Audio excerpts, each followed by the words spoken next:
Hi all, എല്ലാവർക്കും secret PSCയിലേക്ക് സ്വാഗതം. അപ്പോൾ ഇന്നത്തെ ക്ലാസ്സിൽ നമ്മൾ നോക്കുന്നത് ഫിസിക്സ് ആണ്. നമ്മുടെ ക്ലാസ്സുകൾ കണ്ടവർക്കറിയാം, നമ്മൾ ഇതുവരെയായിട്ട് ചെയ്തുകൊണ്ടിരിക്കുന്ന SCERT NCERT ക്ലാസ്സുകളാണ്. അതായത് ഇനി വരുന്ന പരീക്ഷകളാണ് village field assistant, LDC, degree level mains exam, company board LGS mains exam, LGS അല്ലേ 2027 LGS വരുന്നുണ്ട്, LDC വരുന്നുണ്ട്. അപ്പോൾ ഇതൊക്കെ നമുക്ക് ഇനി വരാനിരിക്കുന്ന പരീക്ഷകളാണ്. അപ്പോൾ നമുക്കറിയാം SCERT പഠിക്കേണ്ടത്, NCERT പഠിക്കേണ്ട ഇമ്പോർട്ടൻസ് വന്നിട്ടുണ്ട്. നമുക്കിതുവരെ ഇപ്പോൾ സയൻസ് ഭാഗം നോക്കുകയാണെന്നുണ്ടെങ്കിൽ അങ്ങനെ +1 +2 ഭാഗത്തൊന്നും അധികം ചോദ്യം വന്നിട്ടില്ല. എന്നാൽ SCERT പാഠഭാഗം തന്നെയാണ് നന്നായി ക്വസ്റ്റ്യൻസ് വന്നിട്ടുള്ളത്. അപ്പോൾ ഫിസിക്സ് നോക്കുകയാണെന്നുണ്ടെങ്കിൽ ഇന്നത്തെ ടോപ്പിക്ക് നമ്മുടെ ചലനമാണ്. അപ്പോൾ കഴിഞ്ഞ ദിവസം നമ്മൾ പഠിച്ചിട്ടുണ്ടായിരുന്നത് യൂണിറ്റ് അളവുകളും തോതുമായിരുന്നു. ക്ലാസ്സുകൾ കണ്ടോയെന്ന് വിചാരിക്കുന്നു. അപ്പോൾ നമ്മൾ ക്ലാസ്സുകൾ എങ്ങനെയാണ് എടുക്കുന്നതെന്ന് വെച്ചാൽ സിലബസ് ബേസ്ഡ് ആയിട്ട് ഓരോ ടോപ്പിക് ബേസ്ഡ് ആയിട്ടുള്ള ക്ലാസ്സുകളാണ്. ഇപ്പോൾ ഇന്ത്യ ഹിസ്റ്ററി ക്ലാസ്സുകളിൽ കണ്ടവർക്കറിയാം, ഇന്ത്യ ഹിസ്റ്ററിയിൽ ഓരോ ടോപ്പിക് എടുത്തു. ആ ടോപ്പിക്കുമായി ബന്ധപ്പെട്ട് വരുന്ന പഴയ SCERTയും പുതിയ SCERTയും NCERT നമ്മൾ ആഡ് ചെയ്തിട്ടുണ്ടായിരുന്നു. കാരണം നമുക്ക് ഇന്ത്യ ഹിസ്റ്ററിയൊക്കെ NCERTയിൽ നിന്നും ക്വസ്റ്റ്യൻസ് വന്നിട്ടുണ്ടായിരുന്നു. അതുപോലെ തന്നെ പഴയ SCERTയിൽ നിന്നും ക്വസ്റ്റ്യൻ വന്നിട്ടുണ്ട്, പുതിയ SCERTയിൽ നിന്നും ചോദ്യങ്ങൾ വന്നിട്ടുണ്ട്. അപ്പോൾ അത്രയ്ക്കും ഡീപ്പായിട്ടാണ് നമ്മൾ ഇന്ത്യ ഹിസ്റ്ററി കംപ്ലീറ്റ് ചെയ്തിരിക്കുന്നത്. അതിനുശേഷം പ്രീവിയസ് ക്വസ്റ്റ്യൻ ആൻസേഴ്സ് തന്നിട്ടുണ്ടായിരുന്നു. ഇനി നമുക്ക് ഇതിനിടയിലായിട്ട് നമുക്ക് ഓരോ സബ്ജക്റ്റിൻ്റെയും പ്രീവിയസ് ക്വസ്റ്റ്യൻ ആൻസേഴ്സ് ചെയ്യാം. നമ്മൾ ക്ലാസ്സുകൾ ഇഷ്ടപ്പെടുകയാണെന്നുണ്ടെങ്കിൽ സപ്പോർട്ട് ചെയ്യുക, സബ്സ്ക്രൈബ് ചെയ്യുക, ലൈക്ക് ചെയ്യുക, കമൻറ്റ് ചെയ്യുക, ഹൈപ്പും കൂടെ ചെയ്യുക കേട്ടോ. അപ്പോൾ ഇന്നത്തെ ക്ലാസ്സിൽ നമ്മൾ പറഞ്ഞു ഫിസിക്സ് ആണ് നോക്കുന്നത്. ഫിസിക്സിലെ കഴിഞ്ഞ ക്ലാസ് യൂണിറ്റും അളവുകളും തോതുമായിരുന്നു അല്ലേ. പുതിയ SCERT ആണ് നമ്മൾ ആഡ് ചെയ്തിട്ടുണ്ടായിരുന്നത്. ഇനി നെക്സ്റ്റ് നോക്കുകയാണെങ്കിൽ ചലനമാണ്. അപ്പോൾ ഇത് നോക്കുകയാണെന്നുണ്ടെങ്കിൽ നമുക്ക് NCERT പഠിക്കുകയാണെന്നുണ്ടെങ്കിൽ ചലനവുമായി ബന്ധപ്പെട്ട് ന്യൂട്ടൻ്റെ ലോകൾ പറയുന്നുണ്ട്. അതെങ്ങനെയാണ് ഓരോ ഇക്വേഷൻസും വന്നതെന്നുള്ള ഡെറിവേഷൻസ് ആണ് അവിടെ കൂടുതലായിട്ട് വരുന്നത്. അതുപോലെ തന്നെ കുറച്ചധികം വലിയ പ്രോബ്ലംസൊക്കെയാണ് വരുന്നത്. പക്ഷേ നമുക്ക് എന്താണ് നമ്മുടെ PSC നോക്കുകയാണെന്നുണ്ടെങ്കിൽ PSC എക്സാമുകൾ നോക്കുകയാണെങ്കിൽ NCERTയിൽ നിന്ന് അങ്ങനെ ചോദ്യങ്ങൾ വന്നിട്ടില്ല. അപ്പോൾ ചലനവുമായി ബന്ധപ്പെട്ടിട്ട് നോക്കുകയാണെന്നുണ്ടെങ്കിൽ നമുക്ക് ചോദ്യങ്ങൾ വന്നിരിക്കുന്നത് കൂടുതലും എന്താണ് പ്രോബ്ലംസൊക്കെ കുറച്ചധികം പ്രോബ്ലംസൊക്കെ അങ്ങനെ അധികം ക്വസ്റ്റ്യൻസ് ഒന്നും വന്നിട്ടില്ല. ആ കൂടിയിട്ട് പ്രോബ്ലംസ് നോക്കുകയാണെന്നുണ്ടെങ്കിൽ കൂടുതലും വരാറുള്ളത് നമ്മുടെ ലെൻസിലെ പ്രകാശവുമായി ബന്ധപ്പെട്ട് വരുന്ന R=2F എന്ന് പറയുന്ന ഇക്വേഷനായിരുന്നു. അത് വെച്ചിട്ടൊക്കെ തന്നെയാണ് വരാറ്. അങ്ങനെ ഇതുവരെ പ്രോബ്ലംസ് അങ്ങനെ അധികം ചോദിച്ച് കണ്ടിട്ടില്ല. എന്നാൽ നമുക്ക് കുറച്ച് പ്രോബ്ലംസൊക്കെ നമുക്ക് ചെയ്യാം. കുറച്ച് എന്താ പറയുക ഡിഗ്രി ലെവൽ എക്സാമൊക്കെ വരുമ്പോൾ നമുക്ക് എന്താണ് ഈ പ്രോബ്ലംസൊക്കെ ചോദിക്കാൻ ചാൻസ് ഉണ്ട്. അപ്പോൾ 10th ലെവലിലൊന്നും അങ്ങനെ ഇതുവരെ ചോദിച്ച് കണ്ടിട്ടില്ല. എന്നാൽ നമുക്ക് കുറച്ച് പ്രോബ്ലംസൊക്കെ എങ്ങനെയാണ് വരുന്നതെന്നും നമുക്ക് ഓരോ ഇക്വേഷനും എങ്ങനെയാണ് ചെയ്യാമെന്നൊക്കെ നമുക്ക് നോക്കാം. അതുപോലെ തന്നെ ക്ലാസ്സുകൾ ഇഷ്ടപ്പെടുകയാണെന്നുണ്ടെങ്കിൽ സപ്പോർട്ട് ചെയ്യാൻ മറക്കരുത്. അപ്പോൾ ഇന്നത്തെ ടോപ്പിക്ക് ചലനമാണ്. ചലനം, ന്യൂട്ടൻ്റെ ചലന നിയമങ്ങൾ, മൂന്നാം ചലന നിയമം, ആക്കം, പ്രൊജക്റ്റൈൽ മോഷൻ, മൂന്നാം ചലന നിയമം ഉപയോഗപ്പെടുത്തുന്ന സന്ദർഭങ്ങൾ, ISROയുടെ ബഹിരാകാശ നേട്ടങ്ങൾ. അപ്പോൾ ഈ ISROയുടെ നേട്ടങ്ങൾ നമുക്ക് കറണ്ട് അഫെയറുമായി ബന്ധപ്പെട്ട് പഠിച്ചു വയ്ക്കാനുള്ളതാണ്. അല്ലാതെ നമ്മൾ ISRO എപ്പോഴാണ് രൂപീകരിച്ചതെന്നും അങ്ങനെ പ്രധാനപ്പെട്ട കുറച്ച് കാര്യങ്ങളൊക്കെ നമ്മൾ സ്വാതന്ത്ര്യാനന്തര ഇന്ത്യയിൽ പഠിച്ചിട്ടുണ്ടായിരുന്നു അല്ലേ. നെക്സ്റ്റ് നോക്കുകയാണെങ്കിൽ ചലനത്തെക്കുറിച്ച് നോക്കുകയാണെന്നുണ്ടെങ്കിൽ കുറച്ചധികം ഡീപ്പ് ചാപ്റ്റേഴ്സ് തന്നെയാണ് പുതിയ SCERTയിൽ വരുന്നത്. ഡീപ്പ് ചാപ്റ്റേഴ്സ് എന്ന് വെച്ചാൽ നമുക്ക് 9ാം ക്ലാസ്സിലൊക്കെ അത്രയ്ക്കും ഡീറ്റെയിൽ ആയിട്ട് പറയുന്നുണ്ട്. അപ്പോൾ അതിന് എത്രയും മതി നമുക്ക് PSCക്കൊക്കെ ഇത്രയും ചലനവുമായി ബന്ധപ്പെട്ട് ഇത്രയും ക്വസ്റ്റ്യൻസ് പഠിച്ചാൽ മതി. നമ്മുടെ SCERT തന്നെ പഠിച്ചാൽ മതി. ക്ലാസ്സിലേക്ക് കിടക്കാം അല്ലേ. അപ്പോൾ ഡീറ്റെയിൽ ആയിട്ടുള്ള ചാപ്റ്റർ ഇപ്പോൾ കാണണമെന്നുണ്ടെങ്കിൽ ഇപ്പോൾ നമുക്ക് ഒരു പ്രോബ്ലം വന്നത് ഇപ്പോൾ എങ്ങനെയാണ് ഇപ്പോൾ ഞാനിപ്പോൾ പറയുന്നത് മനസ്സിലാവുന്നില്ല എന്നുണ്ടെങ്കിൽ ഉണ്ടല്ലോ അത്രയ്ക്കും ഡീപ്പായിട്ടുള്ള ക്ലാസ് വേണമെന്നുണ്ടെങ്കിൽ നമ്മുടെ ചാനലിൽ ഇട്ടിട്ടുണ്ട് കേട്ടോ.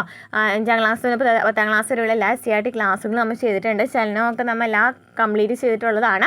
അപ്പോൾ ആ ക്ലാസ്സുകൾ പോയി കാണാം. അതിൽ ഇപ്പോൾ ഈ ഒരു ക്ലാസ് കണ്ടിട്ടും ഡൗട്ട് തോന്നുന്നുണ്ടെങ്കിൽ ആ ക്ലാസ്സുകൾ കാണാം. അതെല്ലാം എന്നുണ്ടെങ്കിൽ നമുക്ക് കുറച്ചുകൂടി ഡീപ്പായിട്ട് പഠിക്കണം ആഗ്രഹമുള്ള കുട്ടികളാണെന്നുണ്ടെങ്കിൽ ആ ക്ലാസ് കണ്ടാലും മതി. നമ്മൾ ഡീറ്റെയിൽ ആയിട്ട് ചലനവുമായി ബന്ധപ്പെട്ട് വരുന്ന എല്ലാ എന്താ പറയുക എല്ലാ SCERT ചാപ്റ്റർ നമ്മൾ എടുത്തിട്ടുണ്ട്. ചലനം എന്നല്ല, നമ്മൾ ഫിസിക്സ് കുറച്ച് ക്ലാസ്സുകൾ മാത്രമേ കംപ്ലീറ്റ് ചെയ്യാനായിട്ടുള്ളൂ SCERT നോക്കുകയാണെന്നുണ്ടെങ്കിൽ.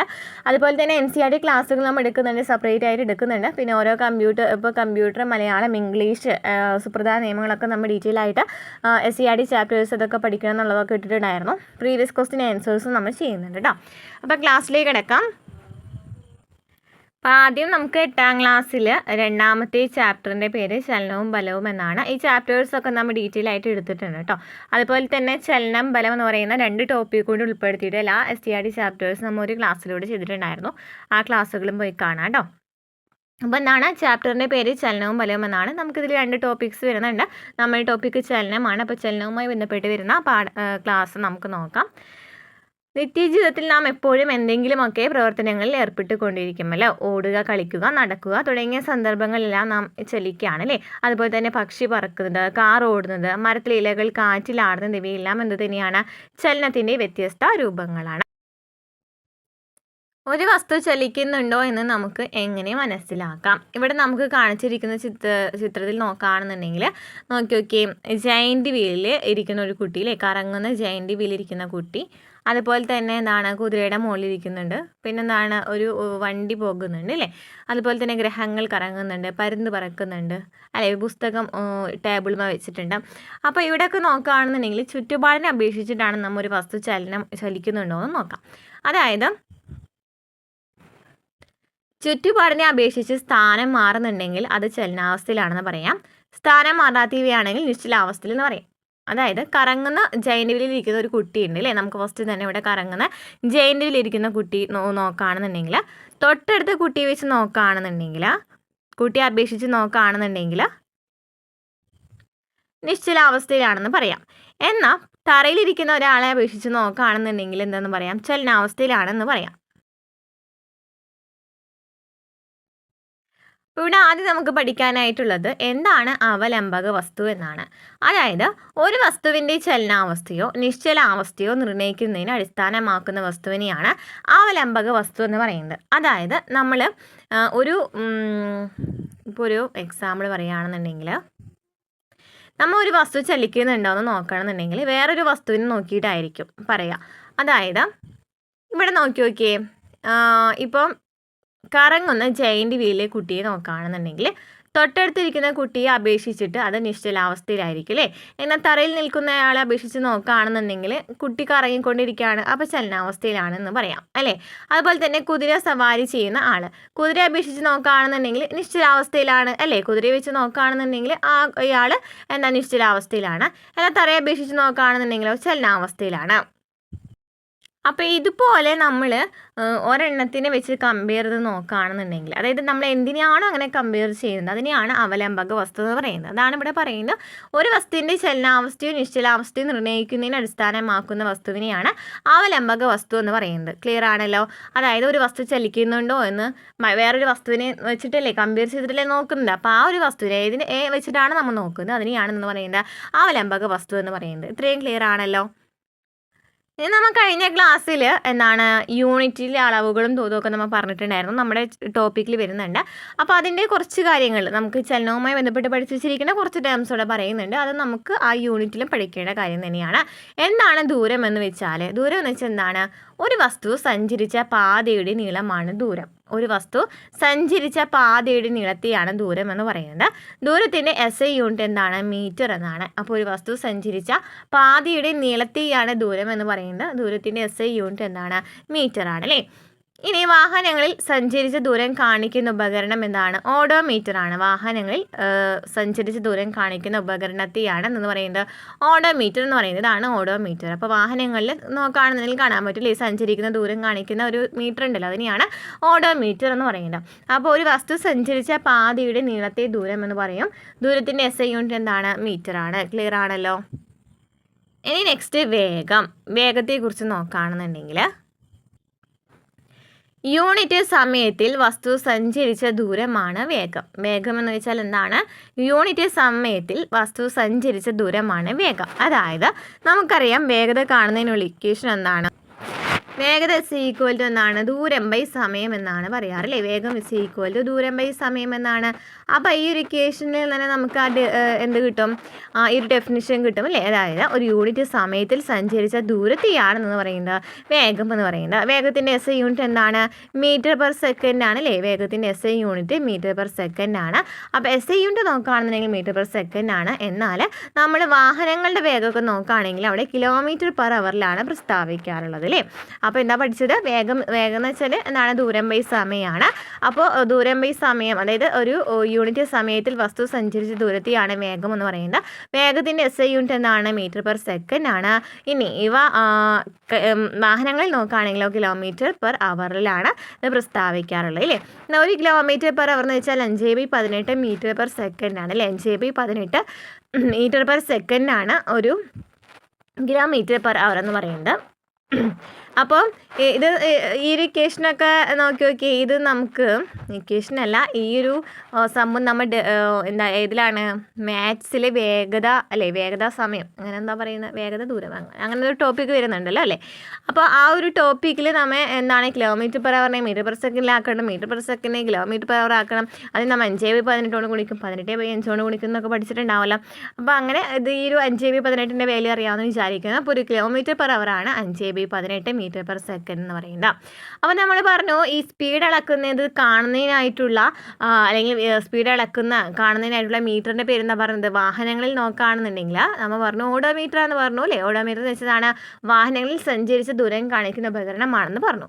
അപ്പോൾ ഇവിടെ നമ്മുടെ ചോദ്യം എന്ന് വെച്ചാൽ എന്താണ്, വാഹനങ്ങളുടെ വേഗം കാണിക്കുന്ന ഉപകരണമാണ് സ്പീഡോമീറ്റർ. സ്പീഡോമീറ്റർ എന്ന് വെച്ചാൽ എന്താണ്, വാഹനങ്ങളുടെ വേഗം കാണിക്കുന്ന ഉപകരണമാണ്. വാഹനങ്ങളുടെ വേഗം കാണിക്കുന്ന ഉപകരണം എന്താണ്, സ്പീഡോമീറ്റർ ആണ്. ക്ലിയർ ആണല്ലോ.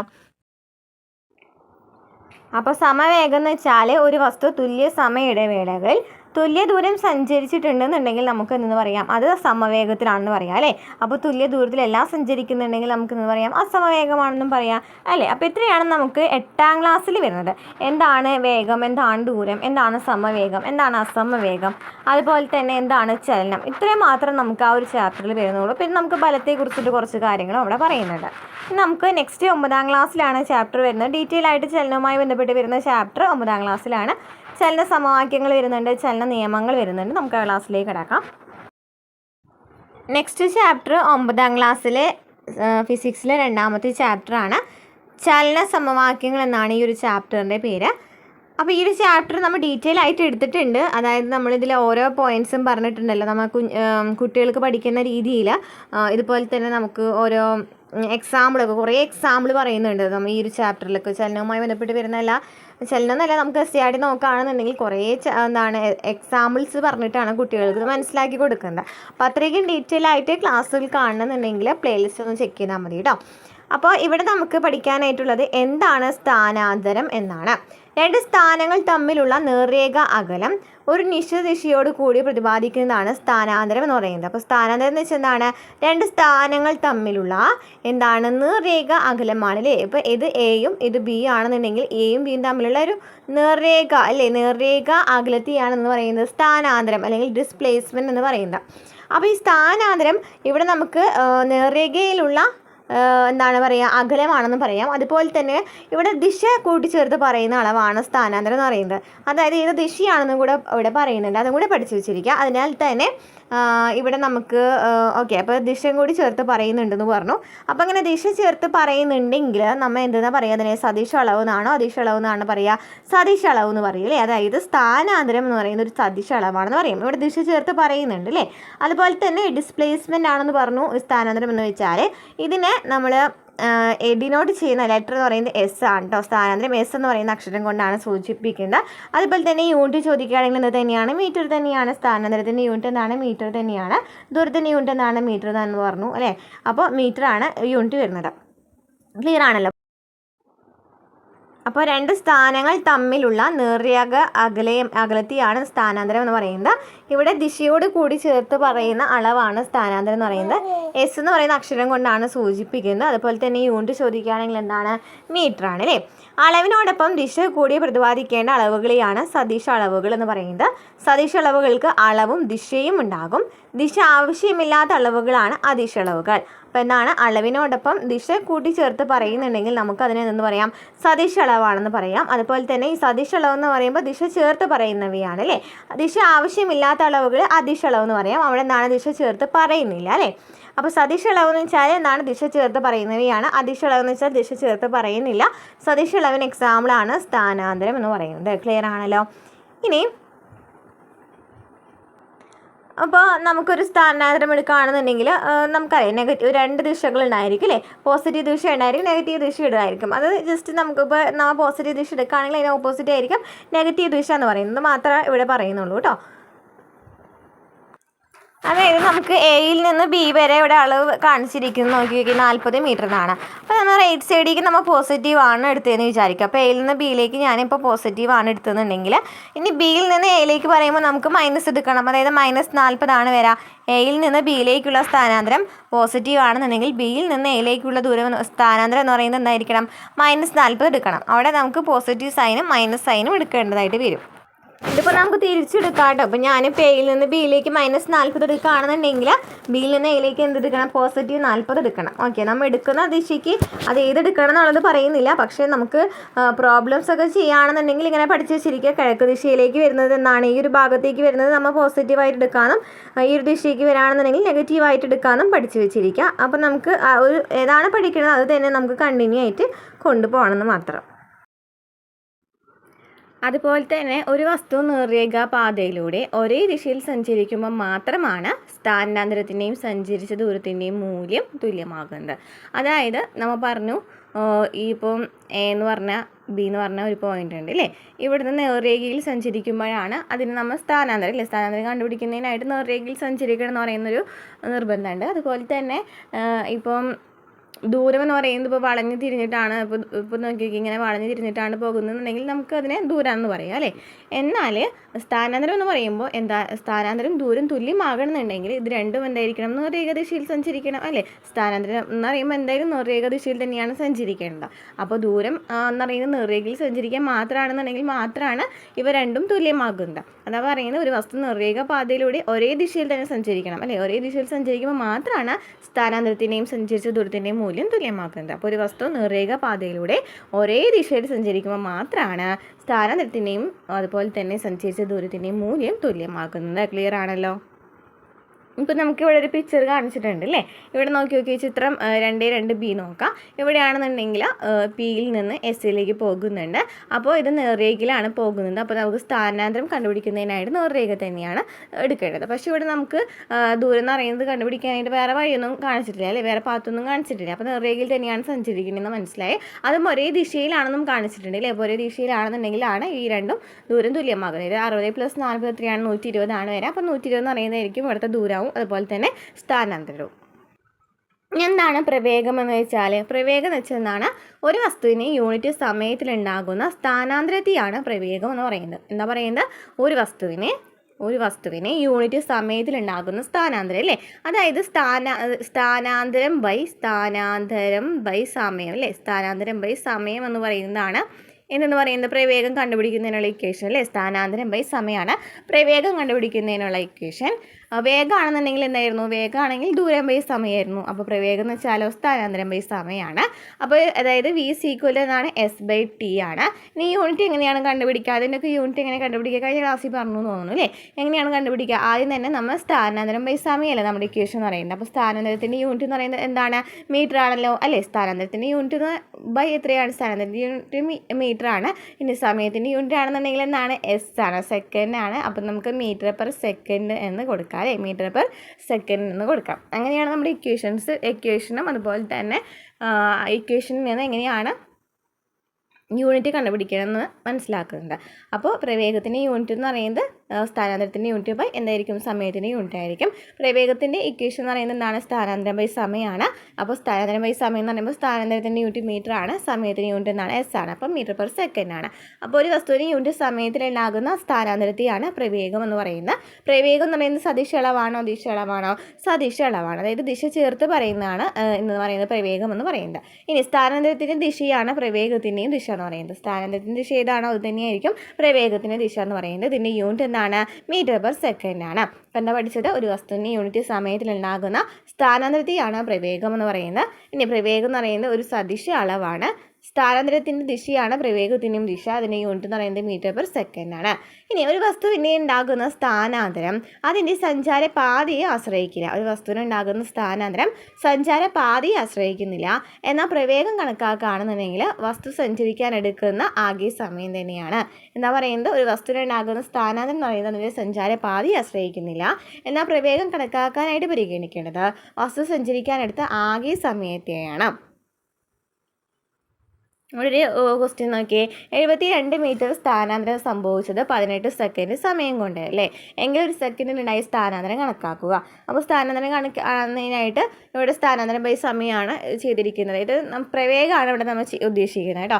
അപ്പോൾ പ്രവേഗം കാണാനായിട്ട് സ്ഥാനാന്തരം ബൈ സമയമാണല്ലോ. നമുക്ക് സ്ഥാനാന്തരം 72 മീറ്റർ ആണെന്ന് തന്നിട്ടുണ്ട്. ഉണ്ടായ സ്ഥാനാന്തരമാണ് ചോദിച്ചിട്ടുണ്ടെന്നുണ്ടെങ്കിലും നമുക്ക് സ്ഥാനാന്തരത്തിന് വേറെ ഈ സ്ഥാനാന്തരം ബൈ സമയം തന്നെ എഴുതിയാൽ മതി.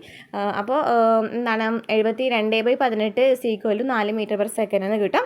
ഈ ഒരു സെക്കൻഡിലുള്ള സ്ഥാനാന്തരത്തെയാണ് പ്രവേഗം എന്ന് പറയുന്നത്. ജസ്റ്റ് ആ ഇക്വേഷനിൽ ഇട്ട് കൊടുത്താൽ മതി. ഇവിടെ വേറൊരു ക്വസ്റ്റ്യൻ കാണാം. 200 മീറ്റർ നീളമുള്ള ഒരു ട്രെയിന് 20 മീറ്റർ പെർ സെക്കൻഡ് പ്രവേഗത്തോടെ സഞ്ചരിക്കണം. ഈ ട്രെയിന് 800 മീറ്റർ നീളമുള്ള ഒരു നേർപ്പാലം കടക്കാൻ എത്ര സമയം എടുക്കും? അവിടെ സമയമാണ് ചോദിച്ചിരിക്കുന്നത്. അപ്പോൾ സമയത്തിൻ്റെ ഇക്വേഷൻ എന്ന് പറയുന്നത് എന്താണ്? ദൂരം ബൈ വേഗതയാണ് അല്ലേ. സമയം ഈക്വൽ ടു എന്താണ്? ദൂരം ബൈ വേഗതയാണ്. സമയം ഈക്വൽ ടു ദൂരം ബൈ വേഗതയാണ്. ഇവിടെ ദൂരം കണക്കാക്കണമെന്നുണ്ടെങ്കിൽ നമ്മൾ ടോട്ടൽ ദൂരം എടുക്കണം. ടോട്ടൽ ദൂരം എന്ന് പറയുമ്പോൾ എത്രയുണ്ട്? 200 മീറ്റർ നീളമുള്ള ഒരു ട്രെയിനും ഉണ്ട്, അതുപോലെ തന്നെ വേറൊരു ട്രെയിൻ 800 മീറ്റർ നീളമുള്ളതാണല്ലോ. അപ്പോൾ ഈ രണ്ട് ദൂരം നമ്മൾ എടുക്കണം. അപ്പോൾ 800 + 200 അല്ലേ, പാലത്തിൻ്റെ നീളം പ്ലസ് ട്രെയിനിൻ്റെ നീളം കണ്ടുപിടിക്കണം. എന്നാലാണ് നമുക്ക് അടുത്ത സ്ഥാനാന്തരം കിട്ടുള്ളൂ. അപ്പോൾ അതിന് ദൂരം കിട്ടുള്ളൂ. ഓക്കെ, അപ്പോൾ പാലത്തിൻ്റെ നീളം പ്ലസ് ട്രെയിനിൻ്റെ നീളം എന്ന് പറയുമ്പോൾ 800 + 200 ചെയ്തപ്പോൾ നമുക്ക് എത്ര കിട്ടി? 1000 മീറ്റർ എന്ന് കിട്ടി. ഇനി പ്രവേഗം എന്ന് പറയുന്നത് നമുക്ക് തന്നിട്ടുണ്ട് ക്വസ്റ്റ്യനിൽ 20 മീറ്റർ പെർ സെക്കൻഡ് ആണ് തന്നിട്ടുണ്ട്. അപ്പോൾ സമയം കണ്ടുപിടിക്കുന്നതിനായിട്ട് ദൂരം ബൈ വേഗതയാണല്ലോ, അതായത് 1000/20 ചെയ്താൽ മതി അല്ലേ. 1000/20 ചെയ്താൽ മതി. അപ്പോൾ 1000/20 ചെയ്യുമ്പോൾ സമയം എത്ര കിട്ടി? 50 സെക്കൻഡ് എന്ന് കിട്ടി. അപ്പോൾ ഇത് തന്നെയാണ് ഇവിടെ പറയുന്നത്. ജസ്റ്റ് ആ ഇക്വേഷനിൽ ഇട്ട് കൊടുത്താൽ മതി. പക്ഷേ ഇവിടെ നമ്മൾ ശ്രദ്ധിക്കേണ്ട കാര്യം, 2 നീളം തന്നിട്ടുണ്ടെങ്കിൽ 2 നീളം കൂട്ടണം. ഇനി എന്താണ് സമപ്രവേഗവും അസമപ്രവേഗവും? നമ്മൾ നേരത്തെ പറഞ്ഞില്ലേ, അവിടെ നമ്മൾ പറഞ്ഞത് സമദൂരത്തെ കുറിച്ചിട്ടാണ് പറഞ്ഞിട്ടുണ്ടായിരുന്നേ അല്ലേ. അപ്പോൾ അവിടെ നമ്മൾ ശ്രദ്ധിക്കേണ്ട കാര്യം, നമ്മുടെ ഇക്വേഷൻ ഉണ്ടല്ലോ, ആ ഇക്വേഷൻ തന്നെ ഇട്ട് കൊടുത്താൽ മതി. അതായത് സമപ്രവേഗം എന്ന് വെച്ചാൽ ഒരു ദിശയിൽ സഞ്ചരിക്കുന്ന ഒരു വസ്തുവിൻ്റെ സ്ഥാനാന്തരത്തിൻ്റെ അളവ് തുല്യ ഇടവേളകളിൽ തുല്യമാവാണെന്നുണ്ടെങ്കിൽ ആ വസ്തു സമപ്രവേഗത്തിലാണ്. അപ്പോൾ ഇത് പഠിക്കുന്നതിനായിട്ട് നമുക്ക് അറിയാം, പ്രവേഗത്തിൻ്റെ ഇക്വേഷൻ എന്ന് പറയുന്നത് സ്ഥാനാന്തരം ബൈ സമയമാണല്ലോ, അറിയാം അല്ലേ. സ്ഥാനാന്തരം ബൈ സമയമാണ്. ഓക്കെ, സ്ഥാനാന്തരം ബൈ സമയമാണ്. അപ്പോൾ ഇവിടെ നമ്മൾ ഇങ്ങനെ പഠിച്ചാൽ മതി. അതായത് ഒരേ ദിശയിൽ സഞ്ചരിക്കുന്ന വസ്തുവിൻ്റെ സ്ഥാനാന്തരത്തിൻ്റെ അളവ് എന്ന് പറയുന്നത് തുല്യ ഇടവേളകളിൽ സമയത്തിൽ, അതായത് തുല്യ ഇടവേളകളിൽ തുല്യമാണെന്ന് വെച്ചാൽ എന്താണ്? സമയത്തിന് തുല്യമാകും. അപ്പോൾ തുല്യ ഇടവേളയിൽ തുല്യമാവാണെന്നെങ്കിൽ എന്ന് പറയാം സമപ്രവേഗം എന്ന് പറയാം. ആ വസ്തു സമപ്രവേഗത്തിലാണെന്ന് പറയാം. അപ്പോൾ നമ്മുടെ ആ ഇക്വേഷൻ ഒന്ന് പഠിച്ചു വെച്ചിരിക്കുക. അപ്പോൾ അതേ സെയിം തന്നെ ഒന്ന് ഡെഫിനിഷനായിട്ട് പറഞ്ഞത് മാത്രം. ഒരേ ദിശയിൽ സഞ്ചരിക്കണം അല്ലേ, അത് ഇതാണ്, ഒരേ ദിശയിൽ സഞ്ചരിക്കണം. ഒരു വസ്തുവിൻ്റെ സ്ഥാനാന്തരത്തിൻ്റെ അളവ് തുല്യ ഇടവേളകളിൽ തുല്യമായിരുന്നാൽ ആ വസ്തു സമപ്രവേഗത്തിലാണ്. അപ്പോൾ അസമപ്രവേഗം എന്ന് വെച്ചാൽ എന്തായിരിക്കും? അസമപ്രവേഗം എന്ന് വെച്ചാൽ വേഗം ദിശ മാറിയാൽ എന്തായി മാറും? എന്തായാലും പ്രവേഗം മാറും. അതായത് പ്രവേഗത്തിൻ്റെ ഇക്വേഷൻ എന്ന് പറയുന്നത് എന്താണ്? പ്രവേഗത്തിൻ്റെ ഇക്വേഷൻ സ്ഥാനാന്തരം ബൈ എന്താണ്? സ്ഥാനാന്തരം ബൈ സമയമാണ് അല്ലേ പ്രവേഗത്തിൻ്റെ ഇക്വേഷൻ എന്ന് പറയുന്നത്. അപ്പം ഇവിടെ എന്താണ്? പ്രവേഗം മാറണമെന്നുണ്ടെങ്കിൽ വേഗം മാറണം, ദിശ മാറണം. ഇവ രണ്ടും മാറിയാൽ മാത്രമാണ് എന്ത് ചെയ്യുള്ളൂ? പ്രവേഗത്തിന് മാറ്റം വരുള്ളൂ. അപ്പോൾ വസ്തുവിൻ്റെ പ്രവേഗത്തിന് മാറ്റം ഉണ്ടാവുകയാണെന്നുണ്ടെങ്കിൽ അത് അസമപ്രവേഗത്തിലാണെന്ന് പറയാം. അതായത് വേഗത്തിനും ദിശയ്ക്കും വ്യത്യാസമുണ്ടെന്നുണ്ടെങ്കിൽ നമുക്കത് എന്താണെന്ന് പറയാം? അസമപ്രവേഗത്തിലാണെന്ന് പറയാം. അപ്പോൾ വേഗയ്ക്കും ദിശയ്ക്കും വ്യത്യാസമുണ്ടെങ്കിൽ പ്രവേഗം മാറും. അതായത് പ്രവേഗത്തിന് എന്തെങ്കിലും മാറ്റം ഉണ്ടെന്നുണ്ടെങ്കിൽ അതിനെ അസമപ്രവേഗം എന്ന് പറയാം. ക്ലിയർ ആണല്ലോ? സമപ്രവേഗം അസമപ്രവേഗം. സമപ്രവേഗം എന്ന് വെച്ചാൽ കറക്റ്റ് ഇടവേളകളിൽ തുല്യ ഇടവേളകളിൽ എന്ത് ചെയ്യണം? ഒരേ ദിശയിൽ സഞ്ചരിക്കണം അല്ലേ ഒരു വസ്തു. അപ്പോൾ അങ്ങനെയാണെന്നുണ്ടെങ്കിൽ അതിനെ എന്ന് പറയാം സമപ്രവേഗത്തിലാണെന്ന് പറയാം. അതിന് വേഗയ്ക്കും ദിശയ്ക്കും ചേഞ്ച് ഉണ്ട്, അതായത് പ്രവേഗത്തിന് ചേഞ്ച് ഉണ്ട്. അങ്ങനെയാണെന്നുണ്ടെങ്കിൽ നമുക്കത് അസമപ്രവേഗത്തിലാണെന്നും പറയാം. അപ്പോൾ ഇവിടെ കുറച്ച് ക്വസ്റ്റ്യൻസ് നമുക്ക് തന്നിട്ടുണ്ട്, നമുക്ക് നോക്കാം. ഇവിടെ നോക്കി, സമപ്രവേഗവും അസമപ്രവേഗവും നമുക്ക് തന്നിരിക്കുന്നതിൽ നിന്ന് കണ്ടുപിടിക്കണം. മുകളിൽ നിന്ന് കല്ല് താഴേക്ക് ഇടാണ്. അപ്പോൾ അത് അസമപ്രവേഗമാണോ സമപ്രവേഗമാണോ അസമപ്രവേഗം ആയിരിക്കുക എന്നാണ് ചോദിച്ചിരിക്കുന്നത്. അതായത് കറക്റ്റ് ഇടവേളകളിൽ, തുല്യസമയ ഇടവേളകളിൽ ഒരേ ദിശയിൽ കറക്റ്റ് എന്തായിരിക്കണം? പ്രവേഗം എന്തായിരിക്കണം? സെയിം ആയിരിക്കണം അല്ലേ. അതിനെയാണ് പറയുന്നത് സമപ്രവേഗം എന്ന് പറയുന്നത്. അപ്പോൾ ഇവിടെ നമ്മൾ കല്ല് താഴേക്ക് ഇടാണെന്നുണ്ടെങ്കിൽ സ്ഥാനാന്തരത്തിൻ്റെ അളവ് തുല്യമായ മാത്രമാണ് അവിടെ നിന്ന് പറയുള്ളൂ പ്രവേഗം സമപ്രവേഗത്തിലാണ് അല്ലേ, സമമാണെന്ന് പറയാനായിട്ട് പറ്റുള്ളൂ. അപ്പോൾ മുകളിൽ നിന്ന് താഴേക്ക് ഇടാണെന്നുണ്ടെങ്കിൽ അവിടെ കറക്റ്റ് എന്തായിരിക്കും? സമപ്രവേഗമായിരിക്കും, അസമപ്രവേഗമായിരിക്കും, അസമപ്രവേഗമായിരിക്കും. ഇനി പ്രകാശം ശൂന്യതയിലൂടെ സഞ്ചരിക്കുകയാണെന്ന് വിചാരിക്കും. പ്രകാശം ശൂന്യതയിലൂടെ സഞ്ചരിക്കുകയാണെന്നുണ്ടെങ്കിൽ അതെന്തായിരിക്കും? സമപ്രവേഗമായിരിക്കും. ഇനി ബസ് സ്റ്റോപ്പിൽ നിന്ന് പുറപ്പെട്ട് മുന്നോട്ട് നീങ്ങുന്ന ബസ്സൊക്കെ ഇടയ്ക്കിടയ്ക്ക് നിർത്തുകയൊക്കെ ചെയ്യും അല്ലേ? അപ്പോൾ ബസ് സ്റ്റോപ്പിൽ നിന്ന് പുറപ്പെട്ട് മുന്നോട്ട് നീങ്ങുന്ന ബസ് എന്ന് പറയുന്നത് എന്താണ്? അസമപ്രവേഗമാണ്. അതുപോലെ തന്നെ കറക്റ്റ് സമയം ആയിരിക്കില്ല അല്ലേ? അതുപോലെ തന്നെ ഒരേ ദിശയായിരിക്കും അല്ല. അപ്പോൾ അവിടെ നമുക്ക് എന്താണെന്ന് പറയാം? അസമപ്രവേഗമാണെന്ന് പറയാം. ഇനി ഒരു ട്രെയിന് ഒരേ ദിശയിൽ സമവേഗത്തിൽ സഞ്ചരിക്കുന്നു എന്ന് പറഞ്ഞിട്ടുണ്ട്. സമവേഗത്തിൽ സഞ്ചരിക്കുകയാണെങ്കിൽ എന്തായാലും എന്തായിരിക്കും? സമപ്രവേഗമായിരിക്കും അല്ലേ? ഒരേ ദിശയിൽ തന്നെയാണ് സഞ്ചരിക്കുന്നത്, സമവേഗമാണ്, അവിടെ വേഗത്തിലും ചേഞ്ച് ഇല്ല. അങ്ങനെയാണെന്നുണ്ടെങ്കിൽ എന്തായിരിക്കും? അത് സമപ്രവേഗമായിരിക്കും. ഇനി ഊഞ്ഞാലാട എന്ന് പറയുന്നത് എന്താണ്? അസമപ്രവേഗമാണ്. അവിടെ കറക്റ്റ് ഒരേ ദിശയിലല്ല സഞ്ചരിക്കുന്നത്. അതുപോലെ തന്നെ എന്താണ്? ഒരേ ദിശയിലാണ് സഞ്ചരിക്കേണ്ടത് എന്നുള്ള ഒരു കണ്ടീഷനും വേണം. അതുപോലെ തന്നെ അത് കറക്റ്റ് തുല്യ ഇടവേളകളിൽ കറക്റ്റ് സ്ഥാനാന്തരം അവിടെ സെയിം ആയിരിക്കണം. അപ്പോൾ സ്ഥാനാന്തരം സെയിം ആയിരിക്കില്ല അല്ലേ? അപ്പോൾ അവിടെ നമുക്ക് എന്താ പറയാം? അസമപ്രവേഗമാണെന്ന് പറയാം. അപ്പോൾ ഇത്രയാണ് അസമപ്രവേഗത്തെക്കുറിച്ചും അസമപ്രവേഗത്തെക്കുറിച്ചിട്ട് ഈ ചാപ്റ്ററിൽ പറയുന്നത്. നെക്സ്റ്റ് വരുന്നത് ത്വരണമാണ്. എന്താണ് ത്വരണം? ഒരു വസ്തുവിന് യൂണിറ്റ് സമയത്തിലുണ്ടായ പ്രവേഗമാറ്റത്തിൻ്റെ അളവ് അഥവാ പ്രവേഗമാറ്റത്തിൻ്റെ നിരക്കിനെയാണ് ത്വരണം എന്ന് പറയുന്നത്. ത്വരണം എന്ന് വെച്ചാൽ എന്താണ്? ഒരു വസ്തുവിന് യൂണിറ്റ് സമയത്തിലുണ്ടായ പ്രവേഗമാറ്റത്തിൻ്റെ അളവ് അഥവാ പ്രവേഗമാറ്റത്തിൻ്റെ നിരക്കിനെയാണ് ത്വരണം എന്ന് പറയുന്നത്. അതായത് ത്വരണത്തിൻ്റെ ഇക്വേഷൻ ചോദിക്കുകയാണെങ്കിൽ പ്രവേഗമാറ്റം ബൈ സമയമാണ്. അതായത് ആക്സിലറേഷൻ ഇസ് ഈക്വൽ ടു എന്താണ്? v-u/t ആണ്. v-u എന്ന് പറയുമ്പോൾ ഇവിടെ ബി എന്ന് വെച്ചാൽ എന്താണ്? അന്ത്യപ്രവേഗമാണ്. ബി എന്ന് വെച്ചാൽ എന്താണ്? അന്ത്യപ്രവേഗമാണ്. അതായത് നമ്മളൊരു ബസ് എടുത്തു എന്ന് വിചാരിക്കും. അങ്ങനെ ബസ് നമ്മളിങ്ങനെ സഞ്ചരിച്ചിട്ട് അവസാനം നിർത്തിയില്ലേ? അപ്പോൾ നമുക്ക് നിർത്തിയില്ലേ? ഏറ്റവും അവസാനത്തെ പോയിന്റ് ഉണ്ടല്ലോ, അതിനെയാണ് അന്ത്യപ്രവേഗം എന്ന് പറയുന്നത്. അപ്പോൾ ഇനി തുടങ്ങുന്ന സമയത്ത് ഉണ്ടാകുന്ന ഒരു പ്രവേഗം ഉണ്ടല്ലോ, അതിനെയാണ് ആദ്യ പ്രവേഗം എന്ന് പറയുന്നത്. അപ്പം A= എന്നാണ് v-u/t ആണ്. v എന്ന് വെച്ചാൽ എന്താണ്? v-u എന്ന് പറയുമ്പോൾ പ്രവേഗം മാറ്റമാണ്. v എന്ന് വെച്ചാൽ അന്ത്യപ്രവേഗമാണ്. u എന്ന് വെച്ചാൽ എന്താണ്? ആദ്യ പ്രവേഗമാണ്. അതായത് നമുക്കിവിടെ ഒരു പോയിന്റ് തന്നിട്ടുണ്ട് കേട്ടോ. ഇവിടെ നമുക്ക് എയും ബിയും മാത്രം നോക്കുകയാണെങ്കിൽ ഇതിൽ എ എന്ന് പറയുന്നത് എന്തായിരിക്കും? അത് ആദ്യ പ്രവേഗമായിരിക്കും. അവിടെ സ്റ്റാർട്ട് ചെയ്യുന്ന ഒരു ഭാഗമാണ് അല്ലേ? അപ്പോൾ ഇവിടെ എന്തായിരിക്കും? ഇത് ആദ്യ പ്രവേഗമായിരിക്കും, അതായത് യു ആയിരിക്കും. ഇനി ബിയിൽ തന്നിട്ടുള്ളതെന്ന് വെച്ചാൽ ബസ് പോയിട്ട് നിൽക്കുന്നുണ്ട് അല്ലേ? അല്ലാന്നുണ്ടെങ്കിൽ അത് സഞ്ചരിച്ചുകൊണ്ടിരിക്കുന്ന ബസ്സാണെന്നുണ്ടെങ്കിൽ വിചാരിക്കും. അപ്പോൾ എയും ബിയും മാത്രമാണ് നമ്മളിവിടെ കൺസിഡർ ചെയ്യുന്നത്. എങ്ങനെയെങ്കിലും ബി എന്ന് പറയുന്നത് എന്തായിരിക്കും?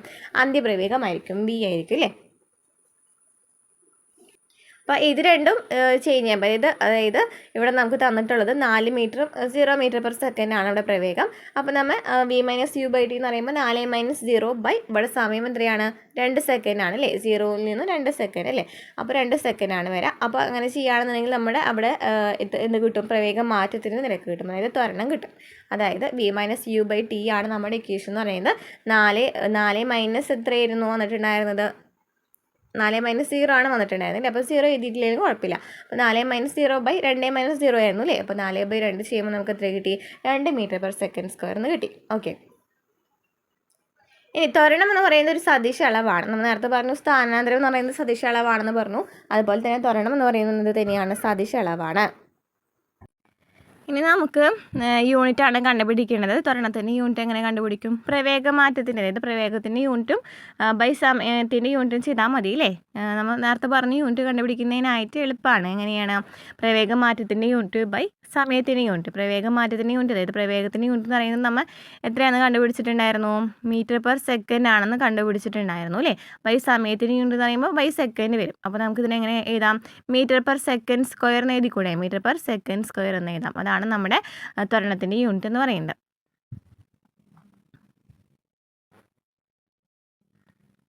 ഇനി ഇവിടെ ത്വരണം കാറിൻ്റെ പ്രവേഗം കണ്ടുപിടിക്കാൻ പറഞ്ഞിട്ടുണ്ട്, നോക്കാം. ഇവിടെ 10 m/s പ്രവേഗത്തിൽ നേർരേഖ പാതയിൽ സഞ്ചരിക്കുന്ന ഒരു കാറിന് 5 m/s² ത്വരണം നൽകുന്നു. 2 സെക്കൻഡിന് ശേഷം കാറിൻ്റെ പ്രവേഗം കണക്കാക്കുക. അപ്പോൾ എങ്ങനെയാണിത് കണ്ടുപിടിക്കുക? ഇതൊക്കെ നമുക്ക് തന്നിട്ടുണ്ട്. 10 m/s പ്രവേഗത്തിലാണ് സഞ്ചരിക്കേണ്ടത്. അപ്പോൾ പ്രവേഗം നമുക്ക് തന്നിട്ടുണ്ട് അല്ലേ? പ്രവേഗം എന്ന് പറയുന്നത് 10 m/s ആണ് തന്നിട്ടുണ്ട്. ഒരു കാറിന് 5 m/s² ത്വരണം നൽകുന്നു എന്നും പറഞ്ഞിട്ടുണ്ട്. 2 സെക്കൻഡിന് ശേഷം കാറിൻ്റെ പ്രവേഗം കണക്കാക്കുക. അപ്പോൾ 2 സെക്കൻഡിന് ശേഷം കാറിൻ്റെ പ്രവേഗം കണക്കാക്കാനാണ് പറഞ്ഞിരിക്കുന്നത്. അതായത് ഇവിടെ നമുക്ക് അന്ത്യപ്രവേഗമാണ് കണ്ടുപിടിക്കേണ്ടത് അല്ലേ? അന്ത്യപ്രവേഗം, അതായത് v ആണ് നമുക്കിവിടെ കണ്ടുപിടിക്കേണ്ടത്. നമുക്ക് ആദ്യം തന്നെ 10 m/s പ്രവേഗത്തിലാണ് സഞ്ചരിക്കണേന്ന് പറയുന്നുണ്ട്. അപ്പോൾ അവിടെ യു ആയിരിക്കും തന്നിട്ടുണ്ടായിരിക്കാം അല്ലേ. നമുക്ക് കണ്ടുപിടിക്കുന്നത് അന്ത്യപ്രവേഗമാണ്. നമുക്ക് ആദ്യം നമുക്ക് പ്രവേഗം തന്നിട്ടുണ്ട് എത്രയാണ് 10 മീറ്റർ പെർ സെക്കൻഡ് ആണെന്നുള്ളത്. അതെന്തായിരിക്കും യു ആയിരിക്കും. പിന്നെ ഇവിടെ നമുക്ക് ആക്സിലറേഷൻ അതായത് ത്വരണം നമുക്ക് തന്നിട്ടുണ്ടല്ലോ 5 മീറ്റർ പെർ സെക്കൻഡ് സ്ക്വയർ ആണ്. അപ്പോൾ ആക്സിലറേഷൻ നമ്മൾ എഴുതി. അതിനുശേഷം 2 സെക്കൻഡിന് ശേഷം അവിടെ നമുക്ക് സമയം തന്നിട്ടുണ്ട്. സമയം d = 2 സെക്കൻഡ് എഴുതി. നമുക്കിവിടെ v ആണ് കണ്ടുപിടിക്കേണ്ടത് അല്ലേ. v കണ്ടുപിടിക്കുന്നതിനായിട്ട് നമ്മുടെ ഇക്വേഷൻ എന്താണ്? നമുക്ക് ആ കൂടി അറിയാവുന്ന ഒരു ഇക്വേഷൻ എന്ന് പറയുന്നത് ഇപ്പോൾ നമ്മൾ പഠിച്ചിട്ടുള്ള ഇക്വേഷൻ എന്ന് പറയുന്നത് a = v - u/t ആണ് അല്ലേ. ഇതിൽ നിന്ന് നമുക്ക് എന്ത് കണ്ടുപിടിക്കാനായിട്ട് പറ്റും? വിയുടെ വാല്യൂ കണ്ടുപിടിച്ചൂടെ? എങ്ങനെ കണ്ടുപിടിക്കാം? v - u നമുക്ക് ഇപ്പുറത്തേക്ക് ഇട്ടിട്ട് a × t ചെയ്താൽ മതി അല്ലേ. ക്രോസ് മൾട്ടിപ്ലിക്കേഷൻ ചെയ്യുക. അതിൽ നിന്ന് v = നമുക്ക് എന്ത് കിട്ടും? ഈ -u ഇപ്പുറത്തേക്ക് കൊണ്ടുവരുമ്പോൾ u+at എന്ന് എഴുതാം അല്ലേ. u+at എന്ന് എഴുതാം. അതായത് ഒരു ഇക്വേഷൻ നമുക്ക് കിട്ടി. ഈ ഒരു ഇക്വേഷൻ ഇമ്പോർട്ടൻ്റ് ആണ്, പഠിച്ചു വെച്ചിരിക്കുക. അപ്പം നമ്മുടെ ആക്സിലറേഷനിൽ നിന്നാണ് നമുക്ക് എന്ത് കിട്ടിയത്? v എന്ന് പറയുന്നത് അതായത് അന്ത്യപ്രവേഗം കാണാനുള്ള സമവാക്യം നമുക്ക് കിട്ടിയത് അല്ലേ. അപ്പോൾ ഈ 2 ഇക്വേഷനും പഠിച്ചു വെച്ചിരിക്കുക. അല്ലെങ്കിൽ ഇതുപോലെ ഇങ്ങനെ ചെയ്തിട്ട് കണ്ടുപിടിക്കാനായിട്ട് വരും. അപ്പോൾ a = v - u/t ചെയ്തിട്ട് നമുക്ക് ഇതിൽ നിന്ന് ക്രോസ് മൾട്ടിപ്ലിക്കേഷൻ ഒക്കെ ഇട്ടിട്ട് നമുക്ക് v = u+at കണ്ടുപിടിക്കാൻ പറ്റും. ഇതിൽ നിന്ന് നമുക്ക് യും കണ്ടുപിടിക്കാൻ പറ്റും അല്ലേ. എല്ലാം നമുക്ക് ഇതിൽ നിന്ന് കണ്ടുപിടിക്കാൻ പറ്റും. നമുക്ക് തന്നിട്ടുള്ള എല്ലാ വാല്യൂസ് ഇതിലുള്ള കാരണം ഇതിൽ ഒരെണ്ണം ചോദിക്കുകയാണെങ്കിൽ നമുക്ക് ഈ ഒരു ഇക്വേഷൻ ഇട്ടിട്ട് നമുക്ക് ചെയ്യാനായിട്ട് പറ്റും. അപ്പോൾ v = u+at ആണ്. ഈ ഒരു അപ്പോൾ നമ്മുടെ ക്വസ്റ്റ്യനിലേക്ക് കിടക്കാം അല്ലേ. u എന്ന് പറയുന്നത് 10 ആണ്, a എന്ന് വെച്ചാൽ 5 ആണ്, t എന്ന് വെച്ചാൽ 2 ആണ്. ഇവിടെ നമുക്ക് v നമുക്ക് u+at ആണ്. അപ്പോൾ നമുക്ക് u+at u എന്ന് പറയുന്നത് 10 ആണ് അല്ലേ. u പ്ലസ് എന്താണ് a എന്ന് പറയുന്നത് 5 ആണ് ഇൻറ്റു സമയം എന്ന് പറയുന്നത് എത്രയാണ്? 2 ആണ്. അപ്പോൾ ചെയ്യുമ്പോൾ 20 മീറ്റർ പെർ സെക്കൻഡ് എന്ന് കിട്ടി അല്ലേ.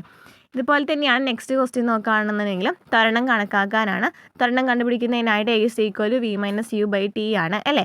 അപ്പോൾ 28 നോക്കി 4 മീറ്റർ പെർ സെക്കൻഡ് പ്രവേഗത്തിലാണ് സഞ്ചരിക്കുന്നത്. അപ്പോൾ 4 മീറ്റർ പെർ സെക്കൻഡ് പ്രവേഗത്തിലാണ് സഞ്ചരിക്കുന്നത്. അതായത് u = എന്താണ്? 4 ആണ് കിട്ടിയിരിക്കുന്നത് അല്ലേ. ഇനി ഈ പ്രവേഗം 4 സെക്കൻഡ് കൊണ്ട് അതായത് സമയം എന്ന് പറയുന്നത് എത്രയാണ് അവിടെ കിട്ടുന്നത്? 4 സെക്കൻഡാണ് സമയം കിട്ടുന്നത്. ഇനി 28 മീറ്റർ പെർ സെക്കൻഡ് ആയിട്ട് മാറി. അതായത് v = നമുക്ക് 28 ആയിട്ട് മാറി എന്ന് കിട്ടിയിട്ടുണ്ട് അല്ലേ. അപ്പോൾ നമുക്കിവിടെ അന്ത്യപ്രവേഗം കിട്ടിയിട്ടുണ്ട്, ആദ്യ പ്രവേഗം തന്നിട്ടുണ്ട്, സമയം നമുക്ക് തന്നിട്ടുണ്ട്. അപ്പോൾ ഇക്വേഷൻ എന്താണ് ത്വരണം കാണുന്നതിനുള്ളത്? a = v - u/t ആണ് അല്ലേ. അപ്പോൾ v - u/t എന്ന് പറയുമ്പോൾ 28 - 4/4 എന്ന് ചെയ്താൽ മതി അല്ലേ. 28 - 4/4 ചെയ്ത് കഴിയുമ്പോൾ നമ്മുടെ കിട്ടുന്ന ആൻസർ എന്തായിരിക്കും? ത്വരണമായിരിക്കും അല്ലേ. ഇത് ഡയറക്റ്റ് ആയിട്ട് ഇട്ട് കൊടുക്കാന്നുള്ളൂ. നമുക്കവിടെ ആദ്യമായിട്ട് പഠിക്കുന്ന കുട്ടികളാണെന്നുണ്ടെങ്കിൽ ആദ്യപ്രവേഗം എന്താണ്, അന്ത്യപ്രവേഗം എന്താണെന്നുള്ളത് പഠിച്ചു വെച്ചിരിക്കുക കേട്ടോ. ഇനി ത്വരണമുണ്ടാകുന്ന സന്ദർഭമാണ് ജെയിൻ വീലിൻ്റെ ചലനം എന്ന് പറയുന്നതാണ് ത്വരണമുണ്ടാകുന്ന സന്ദർഭമാണ്. അതുപോലെ തന്നെ തെങ്ങിൽ നിന്ന് താഴേക്ക് പതിക്കുന്ന തേങ്ങയുടെ ചലനം എന്ന് പറയുന്നതാണ് ത്വരണമുണ്ടാകുന്ന സന്ദർഭങ്ങളാണ്.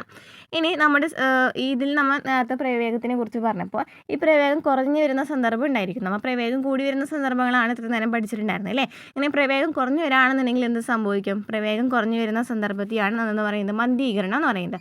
അതിന് എക്സാമ്പിളാണ് ഇവിടെ നോക്കി സ്റ്റേഷനിൽ എത്തിച്ചേർന്ന് കൊണ്ടിരിക്കുന്ന ട്രെയിൻ. അതായത് നമ്മളൊരു ട്രെയിൻ സ്റ്റോപ്പ് ചെയ്യാനായിട്ട് പോവാണ് സ്റ്റേഷനിലേക്ക് അല്ലേ, നിർത്താൻ വേണ്ടി പോവാണ്. അപ്പോൾ അവിടെ എന്തായാലും പ്രവേഗം കുറയാണ് ചെയ്യുക അല്ലേ. വേഗത കൂടാണ് ചെയ്യുക, കുറയാണ് ചെയ്യുക.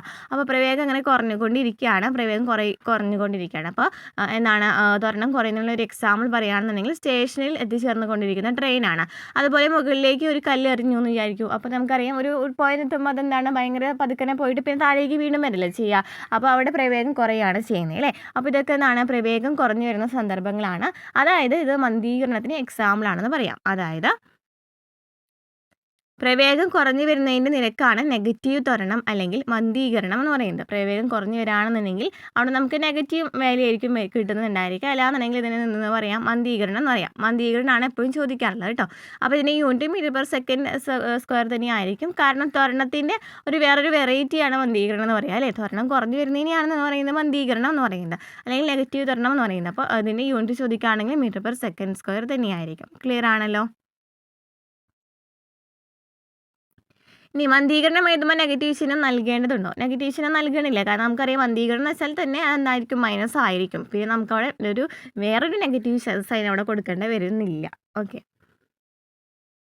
ഒരു വസ്തു നിശ്ചലാവസ്ഥയിൽ നിന്ന് ചലനം ആരംഭിച്ച് 5 സെക്കൻഡ് കൊണ്ട് 10 മീറ്റർ/സെക്കൻഡ് പ്രവേഗം ആർജിക്കുന്നുവെങ്കിൽ ത്വരണം എത്രയാണ്? അതായത് ഒരു വസ്തു നിശ്ചലാവസ്ഥയിൽ നിന്നാണ് ചലനം ആരംഭിച്ചത്. അവിടെ നമുക്ക് ആദ്യ പ്രവേഗം എന്ന് പറയുന്നത് എന്തായിരിക്കും? 0 ആയിരിക്കും. അപ്പോൾ നിശ്ചലാവസ്ഥയിൽ നിന്നല്ലേ തുടങ്ങിയത്. അപ്പോൾ അവിടെ പ്രവേഗം ഉണ്ടാകുന്നില്ലോ? ഉണ്ടോ? ഇല്ല. അപ്പോൾ അവിടെ u = നമുക്ക് 0 എന്ന് കൊടുക്കാം. പിന്നെ 5 സെക്കൻഡ് കൊണ്ടാണ്. അപ്പോൾ d = 5 എന്ന് കൊടുത്തു അല്ലേ. 10 മീറ്റർ/സെക്കൻഡ് കൊണ്ട് പ്രവേഗം ആർജിക്കുന്നുണ്ട്. അതായത് v = 10 എന്ന് കൊടുത്തു. അപ്പോൾ നമുക്ക് നമുക്ക് എന്ത് ചെയ്യാം? v - u/t എന്നുള്ള ഇക്വേഷൻ ഇട്ട് കൊടുത്തിട്ട് നമുക്ക് ആൻസർ കണ്ടുപിടിക്കാൻ പറ്റും അല്ലേ. v - u/t എന്ന് പറയുമ്പോൾ എത്ര കിട്ടി? 10 - 0/2 5 അല്ലേ. അപ്പോൾ 10/5 നമുക്ക് എത്ര കിട്ടി? 2 എന്ന് കിട്ടി. ഇനി അടുത്ത 5 കൊണ്ട് നിശ്ചലാവസ്ഥയിലാകുന്നുവെങ്കിൽ ഈ സന്ദർഭത്തിൽ ത്വരണം എത്രയാണ്? ഇവിടെ നമുക്ക് 5 സെക്കൻഡാണ് അവിടെ ആദ്യ പ്രവേഗം എടുക്കേണ്ടത്. അപ്പോൾ പിന്നീട് അത് നിശ്ചലാവസ്ഥയിലാവാണ് ചെയ്യുന്നത് അല്ലേ. അപ്പോൾ അന്തരീകരണം കണ്ടുപിടിക്കുന്നതിനായിട്ട് ഇതേ ഇക്വേഷൻ തന്നെ ഇട്ട് കൊടുത്താൽ മതി അല്ലേ. ഇതേ ഇക്വേഷൻ തന്നെ ഇട്ട് കൊടുത്തിട്ട് ചെയ്താൽ മതി. ഓക്കെ, ക്ലിയർ ആണല്ലോ. നെക്സ്റ്റ് എന്താണ്? സമത്വരണം, അസമത്വരണം. ഒരു വസ്തുവിനെ പ്രവേഗ മാറ്റത്തിൻ്റെ അളവ് തുല്യ ഇടവേളകളിൽ തുല്യമായിരുന്നാൽ അത് സമത്വരണത്തിലാണ്. നമ്മൾ നേരത്തെ പറഞ്ഞ ഇത് നമ്മുടെ ഇക്വേഷൻ ഉണ്ടല്ലോ, ആ ഇക്വേഷൻ അതായത് നമ്മുടെ ഇപ്പോൾ നോക്കി ത്വരണം എന്ന് വെച്ചാൽ എന്താണ്? പ്രവേഗ മാറ്റം അല്ലേ. പ്രവേഗ മാറ്റത്തിന് നിരക്ക് ബൈ സമയമാണ് അല്ലേ. അപ്പോൾ അതുപോലെ തന്നെ ഒരു വസ്തുവിൻ്റെ പ്രവേഗ മാറ്റത്തിൻ്റെ അളവ് തുല്യ ഇടവേളകളിൽ തുല്യമാവുകയാണെങ്കിൽ അത് സമത്വരണത്തിലായിരിക്കും. എന്നാൽ വസ്തുവിൻ്റെ പ്രവേഗ മാറ്റത്തിൻ്റെ അളവ് തുല്യ ഇടവേളകളിൽ വ്യത്യാസമാവുകയാണെങ്കിൽ അത് എന്തായിരിക്കും? അസമത്വരണമായിരിക്കും. ഒരു വസ്തുവിൻ്റെ പ്രവേഗ മാറ്റത്തിൻ്റെ അളവ് തുല്യ ഇടവേളകളിൽ തുല്യമാവുകയാണെങ്കിൽ അത് സമത്വരണമാണ്. ഇനി ഒരു വസ്തുവിൻ്റെ പ്രവേഗ മാറ്റത്തിൻ്റെ അളവ് തുല്യ ഇടവേളകളിൽ വ്യത്യസ്തമാവുകയാണെങ്കിലോ അത് അസമത്വരണമായിരിക്കും. ക്ലിയർ ആണല്ലോ അല്ലേ. ഒരു വസ്തുവിൻ്റെ പ്രവേഗ മാറ്റത്തിൻ്റെ അളവ് തുല്യ ഇടവേളകളിൽ തുല്യമാവുകയാണെങ്കിൽ അത് സമത്വരണമായിരിക്കും. ഇനി പ്രവേഗ മാറ്റത്തിൻ്റെ അളവ് തുല്യ ഇടവേളകളിൽ വ്യത്യസ്തമാവുകയാണെങ്കിൽ അത് അസമത്വരണമായിരിക്കും. ഓക്കെ, അപ്പോൾ ഇത്രയാണ് നമുക്ക് ഈ ഒരു ചാപ്റ്ററിൽ പ്രധാനമായും പഠിക്കാനായിട്ടുള്ളത്. ഇനി കുറച്ച് പാലിക്കേണ്ട കുറച്ച് നിയമങ്ങളെ കുറിച്ചൊക്കെ പറയുന്നുണ്ട്. നമുക്കറിയാവുന്ന കാര്യമാണ്. മാൻഡേറ്ററി സൈൻ എന്ന് വെച്ചാൽ എന്താണ്? നിർബന്ധമായിട്ടത് പാലിക്കണം. കോഷണറി സൈൻ എന്ന് വെച്ചാൽ അതൊരു ജാഗ്രതാ സൂചക ചിഹ്നങ്ങളായിരിക്കും അല്ലേ. ഇൻഫോർമേറ്ററി സൈനുകൾ എന്ന് വെച്ചാൽ നമുക്ക് അതിനെക്കുറിച്ച് ഈ ഒരു ചിഹ്നം കാണിക്കുകയാണെങ്കിൽ ഇവിടെ നമുക്ക് എന്താണ് അവിടെ നമുക്ക് അറിയേണ്ട കാര്യങ്ങളായിരിക്കും അല്ലേ. നമുക്ക് എന്താണ് അറിയേണ്ട, അതായത് ഒരു എക്സാമ്പിൾ പറയുകയാണെന്നുണ്ടെങ്കിൽ നോക്കി ഈ ഒരു പിക്ചറിൽ കാണിച്ചിട്ടുണ്ടല്ലോ, ഇതെന്ന് പെട്രോൾ പമ്പാണെന്ന് നമുക്ക് മനസ്സിലാക്കാനായിട്ടാണല്ലേ. അതുപോലെ തന്നെ ഇങ്ങനെ ഒരു നീലയിൽ കൊടുത്തിട്ടുണ്ടെങ്കിൽ പോലീസ് എന്ന് പറഞ്ഞിട്ടുണ്ട്. അപ്പോൾ നമുക്കത് പോലീസ് സ്റ്റേഷനാണെന്ന് മനസ്സിലാക്കണം. ഇനി ഇതെങ്ങനെയാണെന്നുണ്ടെങ്കിൽ ഹോസ്പിറ്റലാണെന്ന് മനസ്സിലാക്കണം. ഓക്കെ, അപ്പോൾ ഇൻഫോർമേറ്ററി സൈൻ എന്ന് വെച്ചാൽ നമുക്ക് പോകേണ്ട ദിശ, വിവിധ സ്ഥലങ്ങളിലേക്കുള്ള ദൂരം, മറ്റ് സൗകര്യങ്ങൾ എന്നിവയെക്കുറിച്ചിട്ടൊക്കെ അറിയുന്നതിനായിട്ടാണ് ഈ ഒരു ഇൻഫോർമേറ്ററി സൈൻ ഉപയോഗിക്കുന്നത്. ഇനി കോഷണറി സൈൻ എന്ന് വെച്ചാൽ നമുക്കറിയാം അതൊരു ജാഗ്രതയാണ്. അതായത് ഇവിടെ ഹമ്പ് ഉണ്ടെന്നുണ്ടെങ്കിൽ ഇങ്ങനെ കാണിക്കും. അതുപോലെ തന്നെ ഇടുങ്ങിയ പാലമാണെന്നുണ്ടെങ്കിൽ ഇങ്ങനെ ഒരു സൈൻ കാണിക്കും അല്ലേ. സ്കൂൾ സമീപമാണെന്നുണ്ടെങ്കിൽ പതിക്കര വണ്ടി ഓടിക്കുക എന്നുള്ളത് കാണിക്കാൻ വേണ്ടി ഇങ്ങനെയൊരു സൈനും കാണിക്കും അല്ലേ. നെക്സ്റ്റ് വരുന്നത് എന്താണ്? മാൻഡേറ്ററി സൈൻ ആണ്. അതായത് നമ്മൾ നിർബന്ധമായിട്ടും പാലിക്കണം അല്ലേ. ഇവിടെ പാർക്ക് ചെയ്യരുതെന്ന് പറയുന്നു, അതെന്താണ്? മാൻഡേറ്ററി സൈൻ ആണ്. സൈക്കിൾ യാത്ര നിരോധിച്ചിരിക്കുന്നു, ഹോൺ നിരോധിച്ചിരിക്കുന്നു എന്നൊക്കെ പറയുന്നത് എന്താണ്? മാൻഡേറ്ററി സൈൻ ആണ്. ക്ലിയർ ആണല്ലോ. ഇനി റോഡ് മാർക്കിംഗ്. വാഹനങ്ങൾക്ക് നിയന്ത്രിതമായി മുറിച്ച് കടക്കാൻ കഴിയുന്നവയാണ് ഇങ്ങനെ കാണിച്ചിട്ടുള്ളത്, ഈ പിക്ചറിൽ കാണിച്ചിട്ടുള്ളത്. ഇങ്ങനെയാണ് കാണിച്ചിട്ടുണ്ടെന്നുണ്ടെങ്കിൽ അത് വാഹനങ്ങൾക്ക് മുറിച്ച് കടക്കാൻ പാടില്ല. സീബ്ര ക്രോസിംഗ് എന്ന് വെച്ചാൽ എന്താണ്? നമുക്ക് നടക്കാനായിട്ട് സാധിക്കും. പിന്നെ ഗ്രാഫിൻ്റെ കാര്യം പറയുന്നുണ്ട്, നമുക്ക് പഠിക്കേണ്ട കാര്യമില്ല. എന്നാലും ഈ ഒരു പോയിന്റ് ജസ്റ്റ് ഒന്ന് മനസ്സിലാക്കി വെച്ചിരിക്കുക. പ്രവേഗ സമയ ഗ്രാഫിൽ നിശ്ചിത ഇടവേളകൾക്കിടയിൽ വസ്തുവിനുണ്ടാകുന്ന സ്ഥാനാന്തരത്തിൻ്റെ അളവ് ആ സമയ ഇടവേളയിലെ ഗ്രാഫിന് ചുവടെയുള്ള ഭാഗത്തിൻ്റെ പരപ്പളവിന് തുല്യമായിരിക്കും. എന്താണ്? ഒരു പ്രവേഗ സമയ ഗ്രാഫിൽ ഒരു നിശ്ചിത ഇടവേളകൾക്കുണ്ടാകുന്ന വസ്തുവിനിടയിൽ ഉണ്ടാകുന്ന സ്ഥാനാന്തരത്തിൻ്റെ അളവ് എന്ന് പറയുന്നത് ആ സമയ ഇടവേളയിലെ ഗ്രാഫിന് ചുവടെയുള്ള ഭാഗത്തിൻ്റെ പരപ്പളവിന് തുല്യമായിരിക്കും എന്ന് ജസ്റ്റ് ഒന്ന് മനസ്സിലാക്കി വെച്ചിരിക്കുക. ഇനി നമുക്ക് നെക്സ്റ്റ് മെയിനായിട്ടുള്ള കാര്യത്തിലേക്ക് കിടക്കാം. ചലന സമവാക്യങ്ങളാണ്. അതായത് നമുക്ക് 3 ഇക്വേഷനാണ് ചലന സമവാക്യവുമായി ബന്ധപ്പെട്ട് വരുന്നത്. ആദ്യം തന്നെ നമുക്ക് പഠിച്ചു വെച്ചിരിക്കണം, ആദ്യ പ്രവേഗം u ആണ്, അന്ത്യപ്രവേഗം v ആണ്, സ്ഥാനാന്തരം s ആണ്, ത്വരണം a ആണ്, പ്രവേഗ മാറ്റത്തിന് എടുക്കുന്ന സമയം എന്ന് പറയുന്നത് t ആണ്. ഇത്രയും നമ്മൾ എന്തായാലും മനസ്സിലാക്കി വെച്ചിരിക്കാം. നമ്മുടെ ഇക്വേഷൻ എന്ന് പറയുന്നത് 3 ചലന സമവാക്യങ്ങളാണുള്ളത്. നമുക്കങ്ങനെ അധികം PSC എക്സാമിനൊന്നും ഈ ഒരു ഇക്വേഷൻ വെച്ചിട്ടൊന്നും അങ്ങനെ അധികം പ്രോബ്ലംസ് ഒന്നും വന്നിട്ടില്ല. എനിക്ക് തോന്നുന്നു v = u + at ഒക്കെ വെച്ചിട്ട് വന്നിട്ടുണ്ടായിരിക്കും. പക്ഷേ അങ്ങനെ അധികം ക്വസ്റ്റ്യൻസ് എന്താണ് ഈ ഒരു പ്രോബ്ലംസുമായിട്ട് ബന്ധപ്പെട്ടിട്ട് കാണാറില്ല. പക്ഷെ നമുക്ക് പഠിച്ചു വെച്ചിരിക്കാം. എന്തായാലും നമ്മുടെ സിലബസിൽ പറയുന്നുണ്ട്. അതുപോലെ തന്നെ നമുക്ക് ഈ വരുന്ന പരീക്ഷകളിലൊക്കെ ചോദിച്ചു കൂടാന്നില്ല. അപ്പോൾ ഈ 3 ഇക്വേഷനാണ് പഠിച്ചു വെച്ചിരിക്കേണ്ടത്. എളുപ്പമാണ് ചെയ്യാനായിട്ട്. അധികം ഇപ്പോൾ നമുക്ക് അധികം ക്വസ്റ്റ്യൻസ് ചോദിച്ചിട്ടില്ല. ചോദിക്കുന്നുണ്ടെങ്കിൽ തന്നെ അത് സിമ്പിളായിട്ടുള്ള ക്വസ്റ്റ്യൻസ് ആയിരിക്കും. അപ്പോൾ ചലന സമവാക്യങ്ങൾ ഒന്ന് v is equal to u plus a t എങ്ങനെ വന്നതെന്ന് നമ്മൾ നേരത്തെ കണ്ടു അല്ലേ. പിന്നെ 2 ഇക്വേഷൻ കൂടെ പഠിച്ചു വെച്ചിരിക്കുക. S is equal to u t plus half a t square, v square is equal to u square plus 2as. അപ്പോൾ ഏതൊക്കെയാണ് സമവാക്യങ്ങൾ? V is equal to u plus a t, s is equal to u t plus half a t square, v square is equal to u square plus 2as. അപ്പോൾ ഈ ഒരു class കഴിഞ്ഞതിന് ശേഷം ഉണ്ടല്ലോ ചലനവുമായി ബന്ധപ്പെട്ട് PC ചോദിച്ച എല്ലാ ചോദ്യങ്ങളും ഉൾപ്പെടുത്തിയിട്ട് നമ്മളൊരു ക്ലാസ് ചെയ്തിട്ടുണ്ടായിരുന്നു. മാക്സിമം ക്വസ്റ്റ്യൻസ് അതിൽ നമ്മൾ ഡിസ്കസ് ചെയ്തിട്ടുണ്ട്. ആ ക്ലാസ്സിൻ്റെ ഞാൻ ലിങ്ക് കൊടുക്കാം കേട്ടോ. അപ്പോൾ അത് ഈ ഒരു ക്ലാസ് കാണുന്നതിന് ശേഷം ഒന്ന് നോക്കും. അപ്പോൾ ഏതൊക്കെ ക്വസ്റ്റ്യൻസ് ആണ് ചലനവുമായി ബന്ധപ്പെട്ട് വന്നിട്ടുള്ളതെന്ന് കാണാനായിട്ട് സാധിക്കും. ഓക്കെ. അപ്പോൾ സ്ഥാനാന്തരവും പ്രവേഗവും തമ്മിലുള്ള ബന്ധം എന്ന് പറയുന്നത് v square is equal to u square plus 2as എന്ന് പറയുന്ന ഒരു ഇക്വേഷനാണ്. നമുക്ക് ക്വസ്റ്റ്യനിലേക്ക് കിടക്കാം. അപ്പോൾ നമുക്ക് പെട്ടെന്ന് മനസ്സിലാവും. നിശ്ചലാവസ്ഥയിൽ നിന്നും പുറപ്പെട്ട ഒരു വസ്തുവിനെ പ്രവേഗം 2 സെക്കൻഡ് കൊണ്ട് 20 മീറ്റർ പെർ സെക്കൻഡും 6 സെക്കൻഡ് കൊണ്ട് 440 മീറ്റർ പെർ സെക്കൻഡും ആയി. ആ സമയ ഇടവേളകളിൽ വസ്തുവിനുണ്ടായ സ്ഥാനാന്തരമാണ് അവിടെ ചോദിച്ചിരിക്കുന്നത് അല്ലേ. അപ്പോൾ സ്ഥാനാന്തരം കണ്ടുപിടിക്കുന്നതിന് നമുക്ക് എസ് വരുന്നത് 2 ഇക്വേഷനിൽ എസ് വരുന്നുണ്ട്. Okay. S is equal to u t plus half a t square എന്ന് പറയുന്ന ഇക്വേഷൻ നമുക്ക് എസ് കണ്ടുപിടിക്കാൻ പറ്റും. നെക്സ്റ്റ് ഇക്വേഷൻ നോക്കുകയാണെങ്കിൽ v square is equal to u square plus 2as ആണ്. ഇതിൽ നിന്ന് നമുക്ക് എസ് കണ്ടുപിടിക്കാൻ പറ്റും. പക്ഷേ ഇവിടെ നമ്മൾ ശ്രദ്ധിക്കേണ്ട കാര്യം നമ്മുടെ ക്വസ്റ്റ്യനിൽ എന്തൊക്കെ തന്നിട്ടുണ്ടെന്ന് നോക്കാം. അപ്പോൾ അതും തമ്മിൽ ഏത് ഇക്വേഷനാണ് മോസ്റ്റ് സ്യൂട്ടബിൾ ആയിട്ട് വരുന്നത് നോക്കാം. അതായത് ഇവിടെ നമുക്ക് നിശ്ചലാവസ്ഥയിൽ നിന്ന് ഒരു വസ്തു പുറപ്പെട്ടു. പക്ഷേ ഇവിടെ നമുക്ക് 2 പ്രവേഗം തന്നിട്ടുണ്ട്. അപ്പോൾ ഇതിൽ ആദ്യത്തെ പ്രവേഗമാണ് 20 എന്ന് പറയുന്നത്. അപ്പോൾ യു അല്ലേ, ആദ്യ പ്രവേഗം എന്ന് വെച്ചാൽ യു അല്ലേ. അപ്പോൾ ആദ്യ പ്രവേഗം ഇസ് ഈക്വൽ ടു എത്ര എഴുതി? 20 മീറ്റർ പെർ സെക്കൻഡ് എന്ന് എഴുതി. ഇനി ഇവിടെ നമുക്ക് അന്ത്യപ്രവേഗം എന്ന് പറയുന്നത് വി അല്ലേ, v is equal 40 metre per second ആയി പറഞ്ഞിട്ടുണ്ട്. അപ്പോൾ 40 മീറ്റർ പെർ സെക്കൻഡ് എന്ന് എഴുതി. നമുക്ക് സമയമാണ് നമുക്ക് അറിയേണ്ടത്. സമയം കണ്ടുപിടിക്കുന്നതിനായിട്ട് നമുക്ക് 2 ഇടവേള തന്നിട്ടുണ്ട്. അതിൽ ചേഞ്ച് നോക്കിയാൽ മതി. അപ്പോൾ എത്രയാണ്? 6 മൈനസ് 2 ചെയ്യുമ്പോൾ എത്ര കിട്ടി? 4 സെക്കൻഡ് എന്ന് കിട്ടി. അപ്പോൾ നമുക്ക് സമയം കിട്ടി. അപ്പോൾ ആദ്യ പ്രവേഗം കിട്ടി, അന്ത്യപ്രവേഗം കിട്ടി, അതുപോലെ തന്നെ സമയം കിട്ടിയിട്ടുണ്ട്. ഇനി ഇതിൽ നിന്ന് നമുക്ക് ഇതൊക്കെ വരുന്ന ഒരു ഇക്വേഷൻ എന്ന് പറഞ്ഞാൽ ഇതാണ്. S is equal to u t plus half a t square ആണല്ലേ. ഇതെല്ലാം വരുന്ന ഇക്വേഷൻ നോക്കുകയാണെന്നുണ്ടെങ്കിൽ s is equal to u t plus half a t square ആണ് അല്ലേ. V square is equal to u square plus 2as ഇട്ടാണെന്നുണ്ടെങ്കിൽ അതിൽ നമുക്ക് ടിയെ കുറിച്ച് പറയുന്നില്ല. അപ്പോൾ ടിയെ കുറിച്ച് പറയുന്ന ഒരു ഇക്വേഷൻ എന്താണ്? ടിയും എസും വരുന്ന ഇക്വേഷൻ എന്ന് പറയുന്നത് ഇതായിരിക്കും.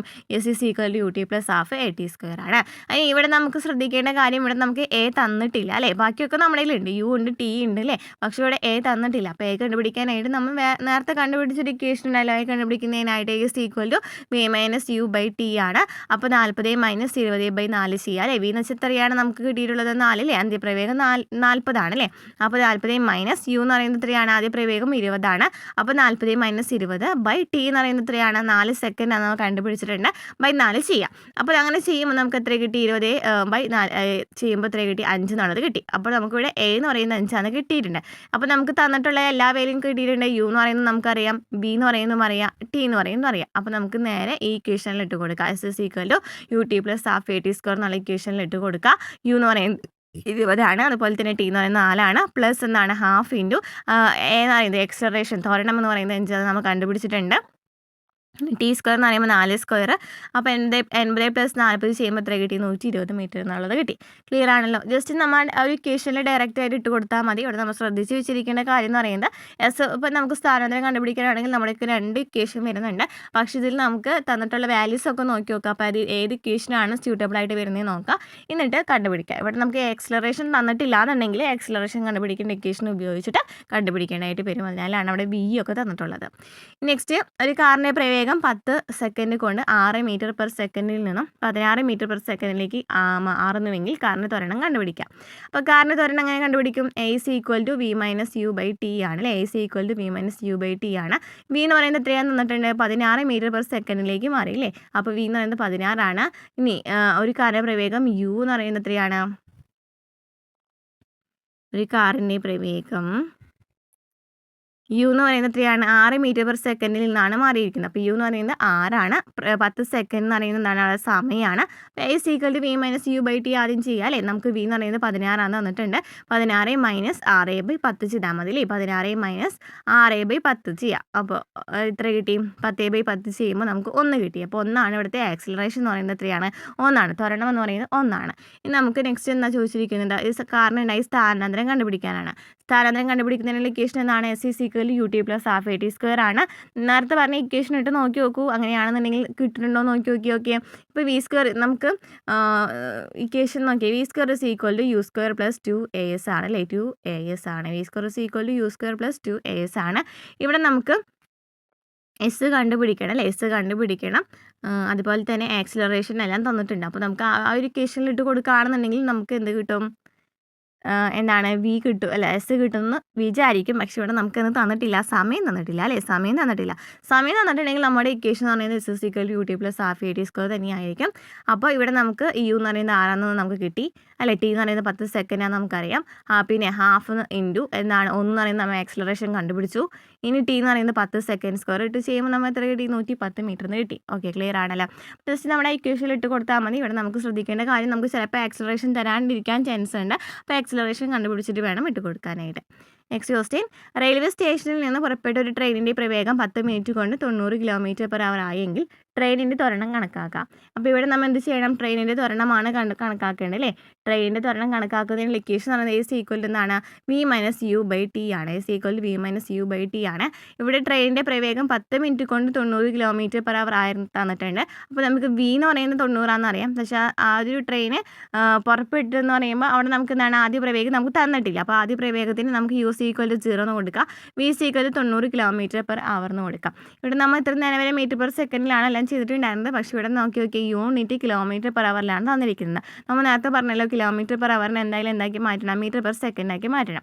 അങ്ങനെ ചെയ്യണമെന്നുണ്ടെങ്കിൽ നമുക്ക് തന്നിട്ടുള്ള ആ ഒരു 90 km/h നമുക്ക് തന്നിട്ടുള്ള പ്രവേഗം എന്ന് പറയുന്നത് അല്ലേ, അതിനെ മീറ്റർ പെർ സെക്കൻഡ് ആക്കി മാറ്റുന്നതിനായിട്ട് ഇൻറ്റു 5/18 ചെയ്താൽ മതി, ഇൻറ്റു 5/18 ചെയ്താൽ മതി. അതായത് 1 km/h എന്ന് പറയുന്നത് എത്രയാണ്, 5/18 ആണ്. അപ്പോൾ 90 ഇൻറ്റു 5/18 ചെയ്യുമ്പോൾ 25 മീറ്റർ പെർ സെക്കൻഡ് എന്ന് കിട്ടി. അപ്പോൾ ഇവിടെ യൂണിറ്റ് ശ്രദ്ധിക്കണം. അപ്പോൾ നമുക്ക് 25 മീറ്റർ പെർ സെക്കൻഡ് വി എന്നുള്ളത് കിട്ടി അല്ലേ. വി എന്ന് കിട്ടി. ടി എന്ന് പറയുന്നത് എത്രയാണ്, 10 മിനിറ്റ് ആണല്ലേ തന്നിരിക്കുന്നത്. നമുക്കറിയാം നമുക്ക് മീറ്റർ പെർ സെക്കൻഡിലേക്ക് ഇത് കൊണ്ടുവരണം. അപ്പോൾ ഒരെണ്ണം നമ്മൾ കണ്ടുപിടിച്ചു, നമ്മൾ എന്താണ് മീറ്ററിലേക്ക് കണ്ടുപിടിച്ചു അല്ലേ, മീറ്റർ പെർ സെക്കൻഡിലേക്ക് ഇതാണ് വി കണ്ടുപിടിച്ചു. ആദ്യം അന്ത്യപ്രവേഗം നമ്മൾ കണ്ടുപിടിച്ചു, പ്രവേഗം നമ്മൾ അതിലേക്ക് കൊണ്ടുവന്നു. കറക്റ്റ് km/h നമ്മൾ മീറ്റർ പെർ സെക്കൻഡാക്കി മാറ്റിയിട്ടുണ്ട്. ഇനി നമുക്ക് സമയത്തിനെ മാറ്റണം. സമയം എത്രയാണ്, 10 മിനിറ്റ് ആണ്. സമയത്തിന് ഈ 10 മിനിറ്റ് എന്ന് പറയുന്നത് എത്ര സെക്കൻഡാണ്, 10 മിനിറ്റ് എന്ന് പറയുന്നത് 600 സെക്കൻഡാണ് അല്ലേ, 600 സെക്കൻഡാണ് അല്ലേ. 10 മിനിറ്റ് എന്ന് പറയുന്നത് 10 ഇൻറ്റു 60 ചെയ്താൽ മതി അല്ലേ, അപ്പോൾ 600 സെക്കൻഡ് എന്നുള്ളത് കിട്ടി അല്ലേ. ഒരു മിനിറ്റ് എന്ന് വെച്ചാൽ 60 സെക്കൻഡാണ്. അപ്പോൾ 10 മിനിറ്റ് എന്ന് വെച്ചാൽ എത്ര സെക്കൻഡ് ആയിരിക്കും, 10 ഇൻറ്റു 60 ചെയ്താൽ മതി, 600 സെക്കൻഡ് ആണെന്നുള്ളത് കിട്ടി. എന്നിട്ട് നമുക്ക് നേരത്തെ ഇക്വേഷനിൽ എ ഇസ് ഈക്വൽ ടു കാണുന്നതിനുള്ള ഇക്വേഷൻ ഇട്ട് കൊടുക്കുക. V minus u by t ആണ്. വി നമ്മൾ കണ്ടുപിടിച്ച് 25 നമ്മൾ പറഞ്ഞു. അവിടെ പ്രവേഗം ആദ്യ പ്രവേഗം തന്നിട്ടില്ല, അപ്പോൾ നമുക്ക് 0 എടുക്കണം. ബൈ എത്രയാണ്, ടി എന്ന് പറയുന്നത് 600 സെക്കൻഡ് ആണെന്ന് കിട്ടിയിട്ടുണ്ട്. അപ്പോൾ എത്ര കിട്ടി, 1/24 മീറ്റർ പെർ സെക്കൻഡ് സ്ക്വയർ എന്നുള്ളത് കിട്ടി. അപ്പോൾ ഇവിടെ നമ്മൾ എങ്ങനെ ചെയ്തതെന്ന് വെച്ചാൽ, ആദ്യം തന്നെ ഇവിടെ ശ്രദ്ധിക്കേണ്ട കാര്യം, നമ്മുടെ ഇക്വേഷൻ ഇട്ട് കൊടുത്താൽ മതി എല്ലാ കാര്യങ്ങളും. പക്ഷേ ഇവിടെ യൂണിറ്റ് ചേഞ്ച് ചെയ്യുന്നത്, അതായത് km/h ആണ് തന്നിരിക്കുന്നത്. അപ്പോൾ ഇൻറ്റു 5/18 ചെയ്താൽ മാത്രമാണ് മീറ്റർ പെർ സെക്കൻഡിലേക്ക് ചേഞ്ച് ചെയ്യാൻ പറ്റുള്ളൂ. പിന്നെ സമയം എന്ന് പറയുന്നത് 10 മിനിറ്റ് ആണ് തന്നിരിക്കുന്നത്. മിനിറ്റിന് നമ്മൾ സെക്കൻഡിലേക്ക് കൊണ്ടുവരണം. എന്നാൽ മാത്രമാണ് നമ്മൾ പറഞ്ഞ ഇക്വേഷനിലേക്ക് ഇത് എത്തുള്ളൂ.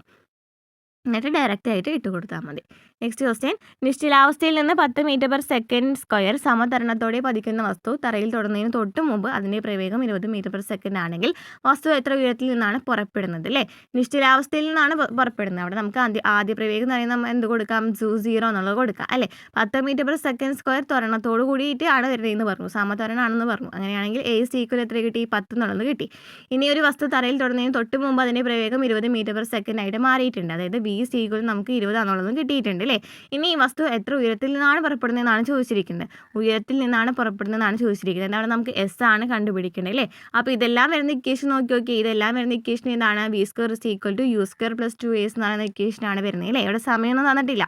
അപ്പോൾ v square is equal to u square plus 2as എന്ന് പറയുന്ന ഇക്വേഷനിൽ ഇട്ട് കൊടുക്കണം.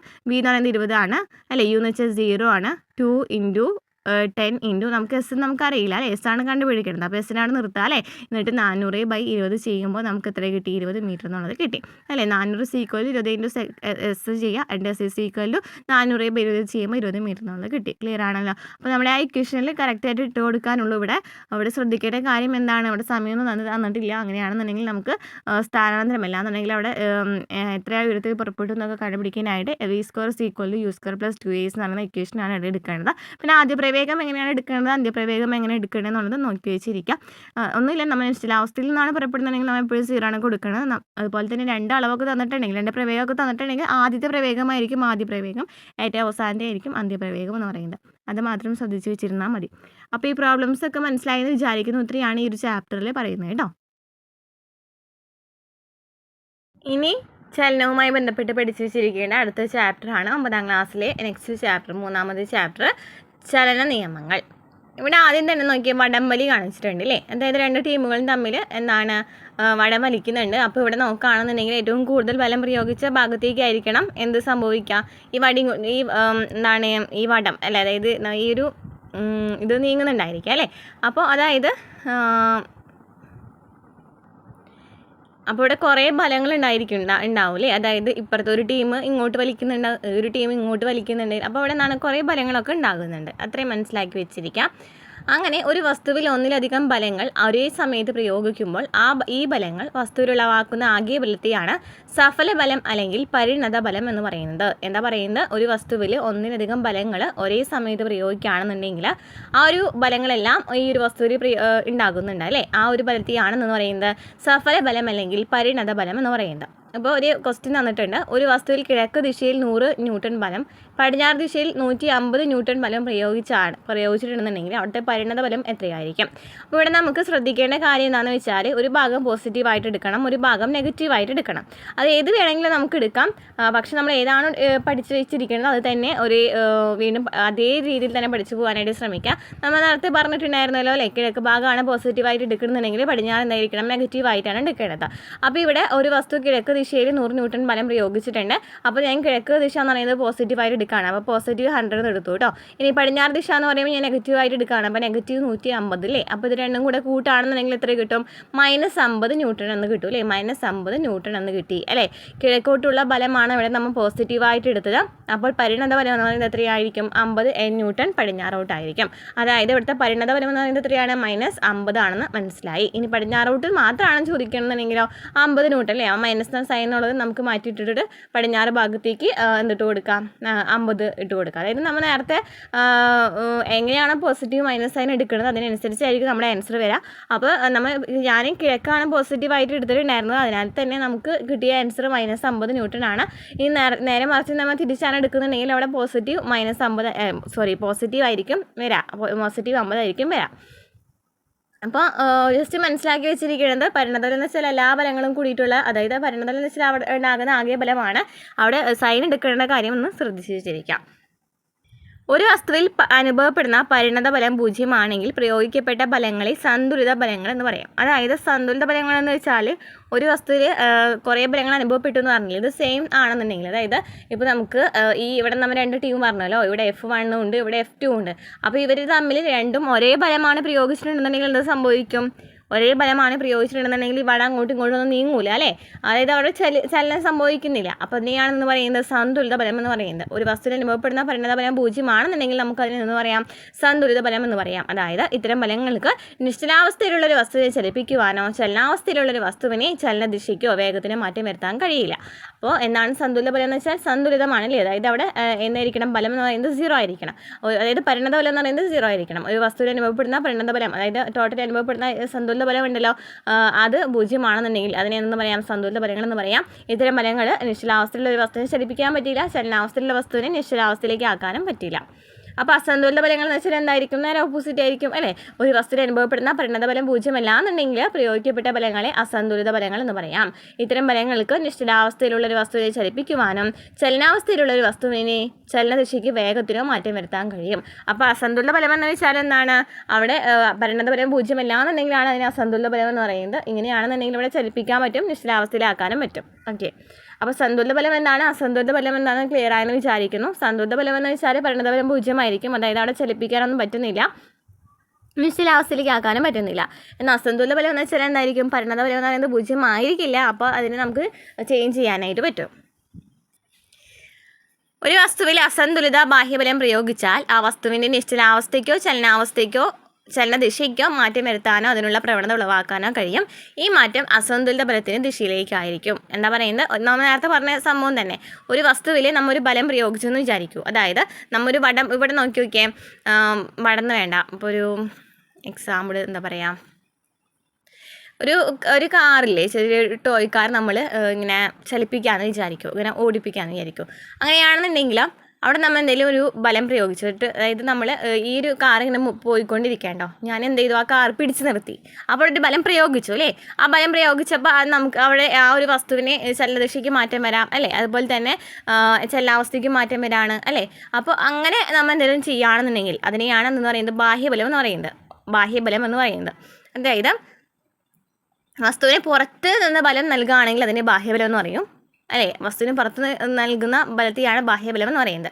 അപ്പോൾ നമ്മൾ നോക്കുകയാണെന്നുണ്ടെങ്കിൽ ഒരു വസ്തുവിനെ അസന്തുലിത ബാഹ്യബലം പ്രയോഗിച്ചാൽ, അതായത് ഒരു വസ്തുവിൽ ഞാനിപ്പോൾ നേരത്തെ ഒരു ബലം പ്രയോഗിച്ചപ്പോഴാണ് ആ കാർ നിന്നത് അല്ലേ. അപ്പോൾ ഒരു വസ്തുവിൽ അസന്തുലിത ബാഹ്യബലം പ്രയോഗിച്ചു അല്ലേ. ബാഹ്യബലം പുറത്തല്ലേ, ബാഹ്യബലം പ്രയോഗിച്ചപ്പോൾ ആ വസ്തുവിൻ്റെ നിശ്ചലാവസ്ഥയ്ക്കോ ചലനാവസ്ഥയ്ക്കോ ചലനദിശയ്ക്കൊക്കെ മാറ്റം വരുത്താൻ കഴിഞ്ഞിട്ടുണ്ടെങ്കിൽ എന്താ പറയുക, ഈ ഒരു മാറ്റം എന്ന് പറയുന്നത് അസന്തുലിത ബലത്തിൻ്റെ ദിശയിലേക്ക് തന്നെയായിരിക്കും. അസന്തുലിത ബലത്തിൻ്റെ ദിശയിലേക്ക് തന്നെയായിരിക്കും.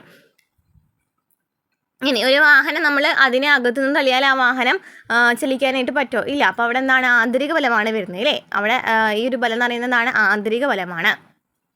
അപ്പോൾ എല്ലാ ആന്തരിക ബലങ്ങളും എന്താണ്, സന്തുലിത ബലങ്ങളായിരിക്കും. ആന്തരിക ബലങ്ങൾ എന്ന് വെച്ചാൽ സന്തുലിത ബലമാണ്. കാരണം എന്താ, സന്തുലിത ബലം എന്ന് വെച്ചാൽ നമ്മൾ പറഞ്ഞു ചേഞ്ച് ചെയ്യാൻ പറ്റില്ല, ചലനം വരുത്തുന്നില്ല. അതായത് ഈ കാറിൻ്റെ ഉള്ളിൽ ഇരുന്നിട്ട് നമ്മൾ വണ്ടി തള്ളി നീക്കാൻ നോക്കുകയാണെന്നുണ്ടെങ്കിൽ കാർ നീങ്ങില്ല. അപ്പോൾ അവിടെ എന്താണ്, അവിടെ ഒരു ബലം നമ്മളൊരു എന്തായിരിക്കും, സന്തുലിത ബലമാണ് പ്രയോഗിച്ചല്ലേ. സന്തുലിത ബലം എന്ന് വെച്ചാൽ നമ്മൾ നേരത്തെ പറഞ്ഞു എന്താണ്, ഒരു വസ്തുവിനെ ചലനാവസ്ഥയിലുള്ളത് നിശ്ചലാവസ്ഥയിലേക്ക് ആക്കാനോ നിശ്ചലാവസ്ഥയിലുള്ളത് ചലനാവസ്ഥയിലേക്ക് ആക്കാനോ പറ്റില്ല. അപ്പോൾ നമുക്ക് ഇതെന്ന് പറയാം, ഈ ആന്തരിക ബലങ്ങളെല്ലാം തന്നെയാണ് സന്തുലിത ബലങ്ങളാണെന്ന് പറയാം അല്ലേ. എല്ലാ ആന്തരിക ബലങ്ങളും സന്തുലിത ബലങ്ങളാണ്. അതിനാലാണ് ആന്തരിക ബലം പ്രയോഗിച്ചാൽ വസ്തുവിൻ്റെ നിശ്ചലാവസ്ഥയ്ക്കോ ചലനാവസ്ഥയ്ക്കോ മാറ്റം ഉണ്ടാകാത്തത്. ക്ലിയർ ആണല്ലോ. എന്താണ് അസന്തുലിത ബലം എന്ന് മനസ്സിലായല്ലോ. പരിണത ബലം എന്താണെന്ന് മനസ്സിലായല്ലോ. അസന്തുലിത ബാഹ്യബലം എന്താണെന്ന് മനസ്സിലായെന്ന് വിചാരിക്കുന്നു. അപ്പോൾ നമ്മളിവിടെ നോക്കി നോക്കി, ബലം എന്ന് വെച്ചാൽ ബാഹ്യബലമുണ്ട് ആന്തരിക ബലമുണ്ട് അല്ലേ. ബാഹ്യബലത്തിൽ സന്തുലിത ബാഹ്യബലമുണ്ട് അസന്തുലിത ബാഹ്യബലമുണ്ട്. അപ്പോൾ ബാഹ്യബലം എന്ന് പറയുമ്പോൾ സന്തുലിത ബാഹ്യബലമുണ്ട് അസന്തുലിത ബാഹ്യബലമുണ്ട് അല്ലേ. സന്തുലിത ബാഹ്യബലം എന്ന് വെച്ചാൽ എന്താണ്, നമുക്കൊന്നും ചേഞ്ച് ചെയ്യാൻ പറ്റില്ല അല്ലേ. അതായത് ചലനദിശയ്ക്ക് ചേഞ്ച് ചെയ്യാൻ പറ്റില്ല, നിശ്ചലാവസ്ഥയിലാണെങ്കിൽ നിശ്ചലാവസ്ഥയ്ക്കും ചേഞ്ച് ചെയ്യാൻ പറ്റില്ല. എന്നാൽ അസന്തുലിത ബാഹ്യബലം എന്ന് വെച്ചാലോ, അസന്തുലിതമാണെന്നുണ്ടെങ്കിൽ വസ്തുവിനെ ചലനാവസ്ഥയ്ക്കും നിശ്ചലാവസ്ഥയിലേക്കൊക്കെ മാറ്റം ഉണ്ടാക്കും. ഇനി ആന്തരിക ബലം എന്ന് വെച്ചാൽ നമ്മൾ പറഞ്ഞു എല്ലാ ആന്തരിക ബലങ്ങളും എന്താണ്, സന്തുലിത ബലമാണ്. സന്തുലിത ബലം എന്ന് വെച്ചാൽ അത് നമുക്ക് ചേഞ്ച് ചെയ്യാൻ പറ്റില്ല അല്ലേ. ചലനാവസ്ഥയിലുള്ളത് ചലനാവസ്ഥയിലേക്ക് തന്നെ പറ്റുള്ളൂ. അതായത് ചലനാവസ്ഥയിലുള്ളതിന് നിശ്ചലാവസ്ഥയിലേക്ക് ആക്കാനും പറ്റില്ല, നിശ്ചലാവസ്ഥയിലുള്ളതിനെ ചലനാവസ്ഥയിലേക്ക് ആക്കാനും പറ്റില്ല. ഓക്കെ. അപ്പോൾ ഇവിടെ പഠിച്ചു വെച്ചിരിക്കുന്നത് രണ്ട് തരം ബലങ്ങളുണ്ട്, ബാഹ്യബലമുണ്ട് ആന്തരിക ബലമുണ്ട്. ബാഹ്യം എന്ന് പറയുന്നത് സന്തുലിതമാവാം അല്ലെങ്കിൽ അസന്തുലിതമാവാം. എന്നാൽ ആന്തരിക ബലം എന്ന് വെച്ചാൽ എപ്പോഴും എന്തായിരിക്കും, സന്തുലിത ബലമായിരിക്കും. അതായത് ഉള്ളിൽ നമ്മൾ പ്രയോഗിക്കപ്പെടുന്ന ബലം, അതായത് ഉള്ളിൽ നമ്മൾ ഒരു എക്സാമ്പിൾ ആലോചിച്ചാൽ മതി. കാറിനുള്ളിൽ ഇരുന്നിട്ട് നമ്മൾ ഇങ്ങനെ നീക്കാൻ നോക്കുകയാണെന്നുണ്ടെങ്കിൽ കാർ നീങ്ങില്ല അല്ലേ. അതായത് അവിടുത്തെ ആ ഒരു പൊസിഷന്, അതായത് അവിടുത്തെ എന്താണ് സ്ഥാനം അല്ലേ. അതായത് നിശ്ചലാവസ്ഥയിലുള്ളതിന് നമുക്ക് ചലനാവസ്ഥയിലേക്കാൻ പറ്റിയില്ല, അതുപോലെ തന്നെ ചലനാവസ്ഥയിലുള്ളതിനെ നിശ്ചലാവസ്ഥയിലേക്ക് ആക്കാനും പറ്റില്ല. അതിനാണെന്ന് പറയുന്നത് സന്തുലിത ബലം എന്ന് പറയുന്നത്. അപ്പോൾ എല്ലാ ആന്തരിക ബലങ്ങളും ഇന്ന് തന്നെയാണ് സന്തുലിത ബലങ്ങളാണ്. എന്നാൽ എല്ലാ ബാഹ്യബലങ്ങളും സന്തുലിത ബലങ്ങളല്ല അല്ലേ. കാരണം എന്താണ്, ബാഹ്യബലങ്ങൾ എന്ന് പറയുന്നത് രണ്ടായിട്ട് നമ്മൾ ഡിവൈഡ് ചെയ്യാൻ പറ്റും, സന്തുലിത ബാഹ്യബലമായിട്ടും അസന്തുലിത ബാഹ്യബലമായിട്ടും. ഇത്രയാണ് നമ്മൾ ഇത്രയും നേരം പറഞ്ഞിട്ടുണ്ടായിരുന്നത്. നെക്സ്റ്റ് ഗലീലിയുടെ നിരീക്ഷണങ്ങളെ കുറിച്ചിട്ടാണ്. ഇവിടെ നമുക്ക് ഗലീലിയെ കുറിച്ച് നമുക്ക് തന്നിട്ടുണ്ട്, പഠിച്ചു നോക്കാം. ഗലീലി കുട്ടിക്കാലം മുതൽ ഗലീലിയോയ്ക്ക് ഗണിതത്തിലും തത്വചിന്തയിലും താല്പര്യമുണ്ടായിരുന്നു. 1581 ആദ്യത്തെ ശാസ്ത്രഗ്രന്ഥമായ ദ ലിറ്റിൽ ബാലൻസ് എന്ന പുസ്തകത്തിൽ ആപേക്ഷിക സാന്ദ്രത കണ്ടെത്തുന്നതിനുള്ള ആർക്കിമിഡീസ് രീതി അദ്ദേഹം എഴുതി. തൻ്റെ സ്വന്തം ദൂരദർശനിലൂടെ ശനിയെയും ശുക്രനെയും നിരീക്ഷിച്ച് എല്ലാ ഗ്രഹങ്ങളും സൂര്യനെ ചുറ്റുന്നതായി വാദിച്ചു. ചെരിവുതലങ്ങൾ ഉപയോഗിച്ചുള്ള പരീക്ഷണങ്ങളിലൂടെ അദ്ദേഹത്തിന് ജഡത്വത്തെക്കുറിച്ച് ചില സൂചനകൾ നൽകാൻ കഴിഞ്ഞു. അപ്പോൾ ചലിക്കുന്ന ഒരു വസ്തുവിനെ നിശ്ചലമാക്കാൻ ചലനത്തിൻ്റെ എതിർദിശയിൽ അസന്തുലിത ബാഹ്യബലം പ്രയോഗിക്കണം. നമ്മൾ നേരത്തെ പറഞ്ഞു, ചലിക്കുന്ന വസ്തുവിനെ ചലനാവസ്ഥയിലാക്കാനോ നിശ്ചലാവസ്ഥയിലാക്കാനോ നിശ്ചലാവസ്ഥയിലുള്ളതിനെ നമുക്ക് ചലനാവസ്ഥയിലേക്ക് ആക്കാനായിട്ട് പറ്റില്ല. പക്ഷെ നമ്മളവിടെ ഒരു ബാഹ്യബലം പ്രയോഗിച്ചിട്ടുണ്ടെന്നുണ്ടെങ്കിൽ നമുക്ക് അതിനെ അവസ്ഥയ്ക്ക് ചേഞ്ച് വരുത്താനായിട്ട് പറ്റും അല്ലേ.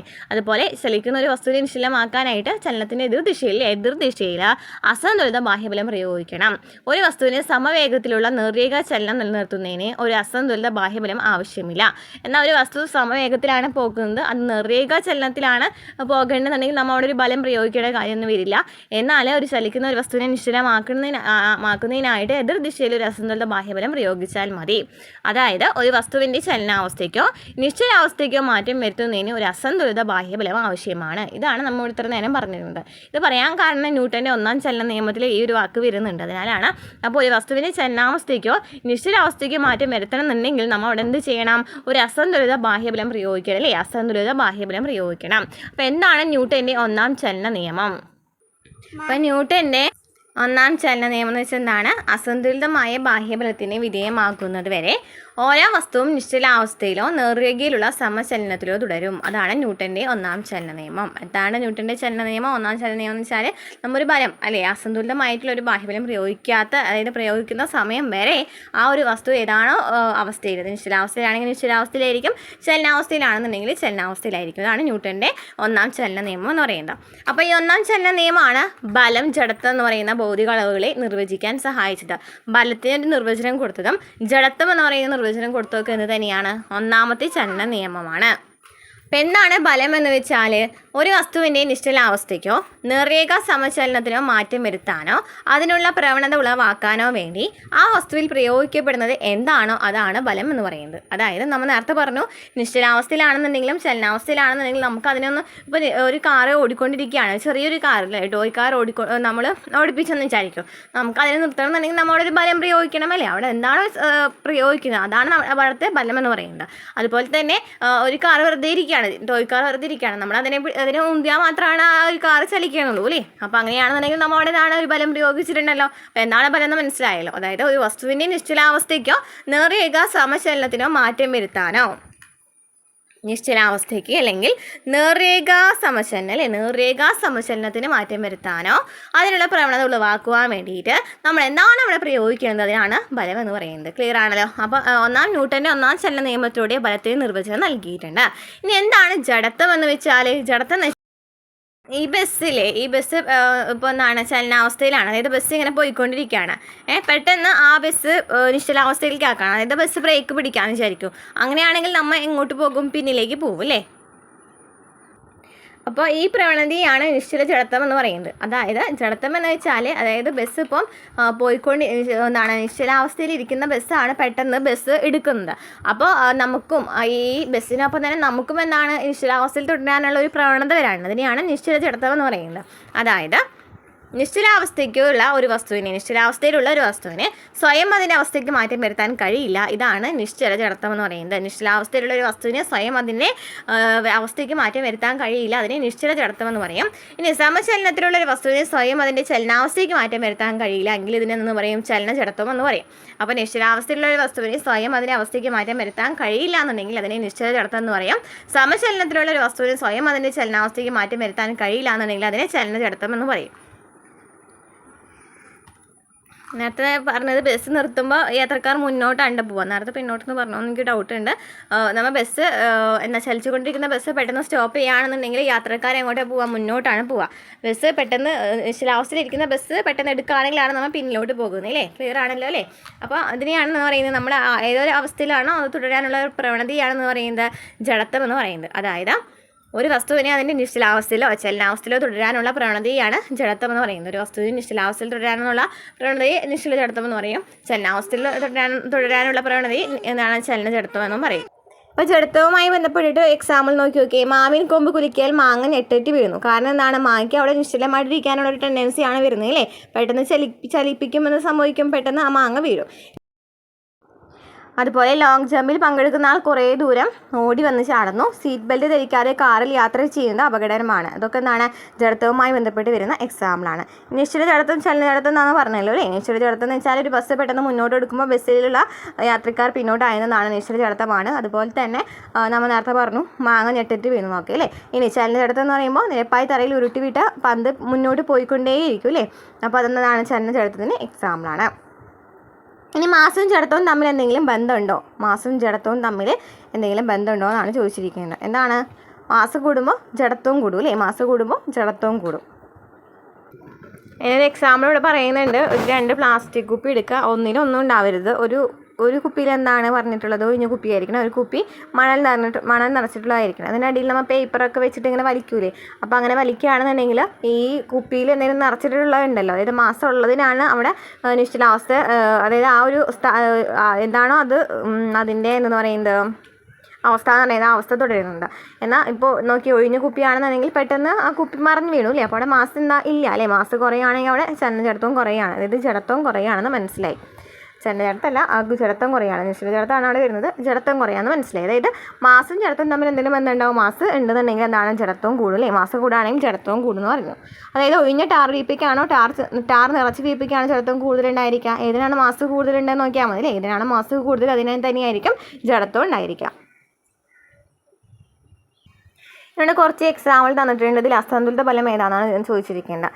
20 മീറ്റർ/സെക്കൻഡ് പ്രവേഗത്തിൽ സഞ്ചരിക്കുന്ന കാർ ഓടിക്കുന്നയാൾ ബ്രേക്ക് പ്രയോഗിക്കുന്നു. അപ്പോൾ ഒരാൾ കാർ ഓടിക്കുകയാണ് അല്ലേ, ഈ കാർ പെട്ടെന്ന് എന്താണ് ബ്രേക്ക് പിടിക്കുകയാണ്. ബ്രേക്ക് പിടിക്കുമ്പോൾ നമുക്ക് എന്ത് സംഭവിക്കും, നമ്മൾ പെട്ടെന്ന് ഫ്രണ്ടിലോട്ട് പോകും. അതായത് അവിടെ എന്താണ് ചലനാവസ്ഥയിലേക്ക് പോവുകയാണ് ചെയ്യുന്നത്. അതായത് ഇപ്പോൾ എന്താണ് നിശ്ചലാവസ്ഥയിലാണ് അത് ഒരാളൊരു പ്രവണതയാണ് അവിടെ ഉണ്ടാകുന്നത്. അതിനാലാണ് എന്താണ് എന്ത് സംഭവിക്കുന്നത്, നമ്മൾ അങ്ങോട്ട് ഫ്രണ്ടിലോട്ട് പോകുന്നത് അല്ലേ.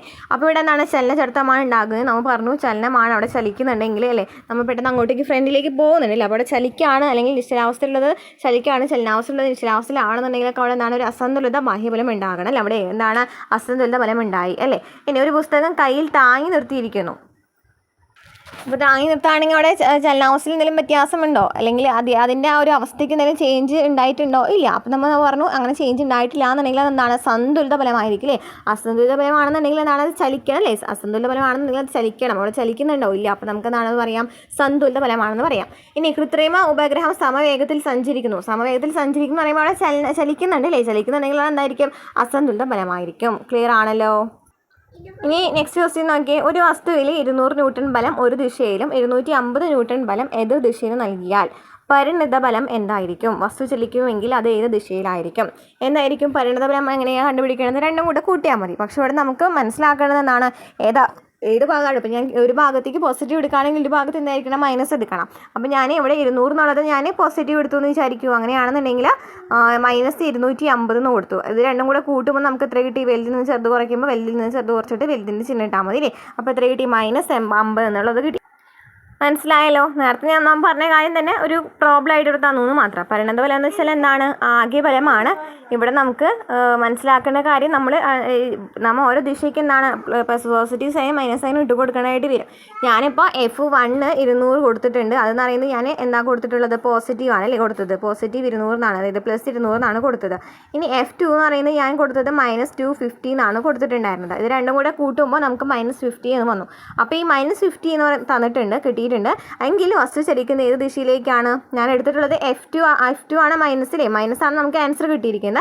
മൈനസ് ആണ് നമുക്ക് ആൻസർ അല്ലേ, -50 ആണ് നമുക്ക് ആൻസർ കിട്ടിയിരിക്കുന്നത്. മൈനസ് എടുത്തത് ഞാൻ F2ലായിരുന്നു. അപ്പോൾ ഏത് ദിശയിലേക്കായിരിക്കും ചലിച്ചിട്ടുണ്ടായിരിക്കുക, F2ലേക്കായിരിക്കും ചലിച്ചിട്ടുണ്ടായിരിക്കുക. ക്ലിയർ ആണല്ലോ, നേരത്തെ പറഞ്ഞ കാര്യം തന്നെയാണ്, ഒന്നുകൂടി പറഞ്ഞു എന്ന് മാത്രം. ഇനി നമുക്ക് നെക്സ്റ്റ് ഭാഗത്തേക്ക് കിടക്കാം. മൊമെൻറ്റം. എന്താണ് മൊമെൻറ്റം എന്ന് വെച്ചാൽ ചലിച്ചു കൊണ്ടിരിക്കുന്ന വസ്തുവിൻ്റെയും മാസിൻ്റെയും പ്രവേഗത്തിൻ്റെയും ഗുണനഫലമാണ് അതിൻ്റെ മൊമെൻറ്റം എന്ന് പറയുന്നത്. അതായത് P= എന്താണ്, mv ആണ് അല്ലേ. P=mv ആണ്. m എന്ന് പറയുന്നത് എന്താണ്, മാസാണ്. v എന്ന് വെച്ചാൽ എന്താണ്, പ്രവേഗമാണ്. അപ്പോൾ P=mv ആണ്. ഇനി മൊമെൻറ്റം എന്ന് പറയുന്നത് എന്ത് തന്നെയാണ്, സദിശ അളവാണ്. ദിശ ചേർത്ത് പറയുന്ന അളവാണ്, സദിശ അളവാണ്. ഇനി പ്രവേഗത്തിൻ്റെ ദിശയാണ് അതിൻ്റെയും ദിശ വരുന്നത്. പ്രവേഗത്തിൻ്റെ ദിശ എന്താണോ അതാണ് തന്നെയാണ് അതിൻ്റെ ദിശയും വരുന്നത്. ഇനി മൊമെൻറ്റത്തിൻ്റെ യൂണിറ്റ് കണ്ടുപിടിക്കുന്നതിനായിട്ട് നമ്മൾ പറഞ്ഞു മാസ് ഇൻറ്റു വെലോസിറ്റി ആണ് അല്ലേ, മാസ് ഇൻറ്റു പ്രവേഗമാണ്. മാസിൻ്റെ യൂണിറ്റ് എന്ന് പറയുന്നത് എന്താണ്, മാസിൻ്റെ യൂണിറ്റ് എന്ന് പറയുന്നത് എന്താണ്, മാസ് എന്ന് വെച്ചാൽ എന്താണ്, കിലോഗ്രാം ആണ് അല്ലേ. മാസ് എന്ന് വെച്ചാൽ കിലോഗ്രാം ആണ്.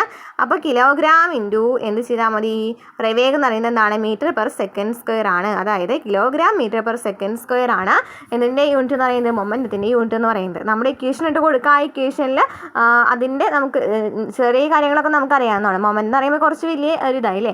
അപ്പോൾ ചെറുതായിട്ടുള്ള മാസിൻ്റെ യൂണിറ്റ് നമുക്കറിയാം, പ്രവേഗത്തിൻ്റെ യൂണിറ്റ് നമുക്കറിയാം. അപ്പോൾ ജസ്റ്റ് അങ്ങനെ ഇട്ട് കൊടുത്താൽ നമുക്ക് എന്ത് കിട്ടും, യൂണിറ്റ് കണ്ടുപിടിക്കാനായിട്ട് പറ്റും. അപ്പോൾ എന്താണ് മൊമെൻ്റ് എന്ന് വെച്ചാൽ P=mv ആണ്. അതായത് ചലിച്ചുകൊണ്ടിരിക്കുന്ന ഒരു വസ്തുവിൻ്റെ മാസിൻ്റെയും പ്രവേഗത്തിൻ്റെയും ഗുണനഫലമാണ് അതിൻ്റെ മൊമെൻ്റം എന്ന് പറയുന്നത്. നെക്സ്റ്റ് മൊമെൻ്റം കണക്കാക്കാൻ ഇൻഡിക്കേഷൻ ഒരു ക്വസ്റ്റ്യൻ തന്നിട്ടുണ്ട്.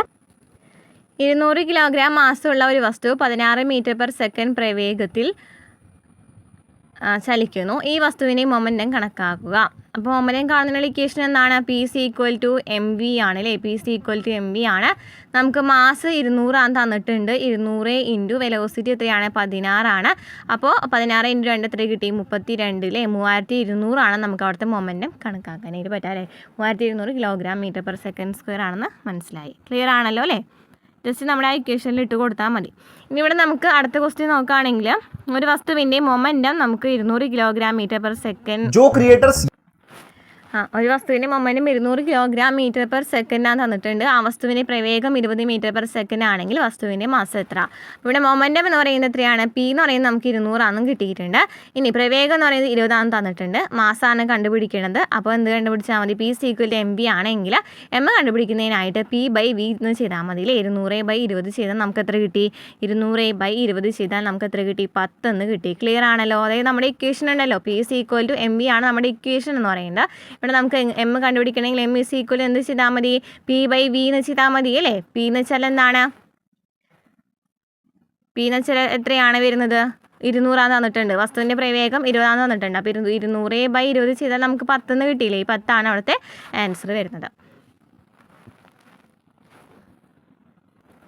നെക്സ്റ്റ് ക്വസ്റ്റ്യൻ എന്താണ്? 60 ഗ്രാം മാസമുള്ള ഒരു വെടിയുണ്ട 200 മീറ്റർ പെർ സെക്കൻഡ് പ്രവേഗത്തിൽ സഞ്ചരിക്കുന്നു. ഇവിടെ നമുക്ക് ശ്രദ്ധിക്കേണ്ട കാര്യം 60 ഗ്രാം മാസം എന്നാണ് തന്നിരിക്കുന്നത്. എത്രയാണ്? 60 ഗ്രാം മാസം എന്നാണ് തന്നിരിക്കുന്നത്. അപ്പോൾ മാസം എന്ന് പറയുന്നത് 60 ഗ്രാം ആണ് തന്നിരിക്കുന്നത്. ഇനി എത്രയാണ്? വെടിയുണ്ട 200 മീറ്റർ പെർ സെക്കൻഡ് പ്രവേഗത്തിൽ സഞ്ചരിച്ചു. വി ഇസ് ഈക്വൽ ടു നമുക്ക് 200 കിട്ടിയിട്ടുണ്ട്. എങ്കിൽ ഇതിനെ മൊമെൻറ്റം കണക്കാക്കുക. മൊമെൻറ്റം എന്ന് വെച്ചാൽ എന്താണ്? P is equal to m v ആണ് അല്ലേ? എം വി ആണ്. പക്ഷേ ഇവിടെ നോക്കി മാസ് 60 ഗ്രാമിലാണ് തന്നിരിക്കുന്നത്. നമ്മളതിനെ കിലോഗ്രാം ആക്കി മാറ്റണം. അതായത് 60/100 ചെയ്യണം അല്ലേ? 60/100 ചെയ്യുമ്പോൾ നമുക്ക് എത്ര കിട്ടി? 60/100 ചെയ്യുമ്പോൾ നമുക്ക് 0.6 എന്നാവും. അതായത് 60/100 ചെയ്യുമ്പോൾ 6/10 എന്ന് കിട്ടും അല്ലേ? 6/10 എന്നാണ് കിട്ടുക. അപ്പോൾ ഈ 6/10 ഇൻറ്റു എന്ത് ചെയ്യണം? 6/10 ഇൻറ്റു ഒന്നില്ലെങ്കിൽ പോയിന്റിലേക്ക് ഇട്ട് കൊടുക്കുക, അല്ലെങ്കിൽ ജസ്റ്റ് 6/10 ഇൻറ്റു എത്രയാണ്? വി എന്ന് വെച്ചാൽ എത്രയാണ്? 200 ആണ് അല്ലേ? അപ്പോൾ 6/10 ഇൻറ്റു 200 ചെയ്യുമ്പോൾ നമുക്ക് എത്ര കിട്ടും? 6 ഇൻറ്റു 2 12 120 എന്ന് കിട്ടും അല്ലേ? 120 ഇവിടുത്തെ മൊമെൻറ്റം എന്ന് പറയുന്നത്. മനസ്സിലായല്ലോ അല്ലേ? അതായത് നമുക്കിവിടെ എന്താണ്? ഗ്രാമിലാണ് മാസ് തന്നിരിക്കുന്നത്. കിലോഗ്രാം ആക്കണം എങ്കിൽ /100 ചെയ്യണം. അപ്പോൾ നമുക്ക് മാസ് കണ്ടുപിടിക്കാൻ പറ്റും. പിന്നെ വെലോസിറ്റി 200 നമുക്ക് തന്നിട്ടുണ്ട്. ഇനി മൊമെൻറ്റം ആണ് കാണേണ്ടത്. പി ഇസ് ഈക്വൽ ടു എന്താണ്? എം വി ആണ്. അപ്പോൾ എന്ത് ചെയ്താൽ മതി? എം എന്ന് പറയുന്നത് നമ്മൾ 60നെ നമ്മൾ എന്തായാലും കിലോഗ്രാം ആക്കണം എന്നുണ്ടെങ്കിൽ /100 ചെയ്താൽ മതി. അപ്പോൾ 60/100 ചെയ്യുമ്പോൾ നമുക്ക് എത്ര കിട്ടും? ഒന്നില്ലെങ്കിൽ പോയിൻ്റ് അതിൽ ഇട്ട് കൊടുക്കുക, അല്ലാന്നുണ്ടെങ്കിൽ ഇതിനെ നമുക്ക് കറക്റ്റ് വെട്ടി പോകുന്ന രീതിയിൽ ആക്കണമെന്നുണ്ടെങ്കിൽ അങ്ങനെ ചെയ്താലും മതി. അപ്പോൾ 6/10 ഇൻറ്റു എന്ത് ചെയ്താൽ 200 ചെയ്താൽ നമുക്ക് എത്ര കിട്ടി? 120 കിട്ടി. അപ്പോൾ 120 അവിടുത്തെ മൊമെൻറ്റം എന്ന് പറയുന്നത്. ഈ മൊമെൻറ്റം എന്ന് പറയുന്നത് 120. നെക്സ്റ്റ് അതിൽ തന്നെ ഒരു ക്വസ്റ്റ്യൻ കൂടെ പറയുന്നുണ്ട്. ഈ വെടിയുണ്ട നിശ്ചലാവസ്ഥയിലായിരിക്കുമ്പോൾ മൊമെൻറ്റം എത്ര? നിശ്ചലാവസ്ഥയിലിരിക്കുകയാണെങ്കിൽ മൊമെൻറ്റം എത്രയായിരിക്കും എന്നാണ് ചോദിച്ചിരിക്കുന്നത്. അപ്പോൾ നമ്മുടെ ഇക്വേഷൻ എന്ന് പറയുന്നതാണ് p is equal to m v ആണ്. ഇവിടെ വി എന്ന് പറയുന്നത് നിശ്ചലാവസ്ഥയിലാണ്, അതായത് 0 ആണ് അല്ലേ? അപ്പോൾ എം ഇൻറ്റു 0 എന്ന് ചെയ്താൽ എത്ര കിട്ടി? 0 എന്ന് കിട്ടിയില്ലേ? അതായത് ടോട്ടലി 0 ആയിട്ട് മാറി. അതായത് അവിടെ എന്താണ്? മൊമെൻറ്റം എന്ന് പറയുന്നത് 0 തന്നെയാണെന്ന് മനസ്സിലാക്കാം. നിശ്ചലാവസ്ഥയിലാണെന്നുണ്ടെങ്കിൽ അവിടെ ചലിക്കുന്നില്ല. അങ്ങനെയാണെന്നുണ്ടെങ്കിൽ വെലോസിറ്റി എന്ന് പറയുന്നത് എന്താണ്? 0 ആണ്. അപ്പോൾ വി ഇസ് ഈക്വൽ ടു 0 ആണെന്നുണ്ടെങ്കിൽ ആ ഒരു മൊമെൻറ്റം തന്നെ എന്തായിട്ട് പോയി? 0 ആയിട്ട് പോയി. ക്ലിയർ ആണല്ലോ?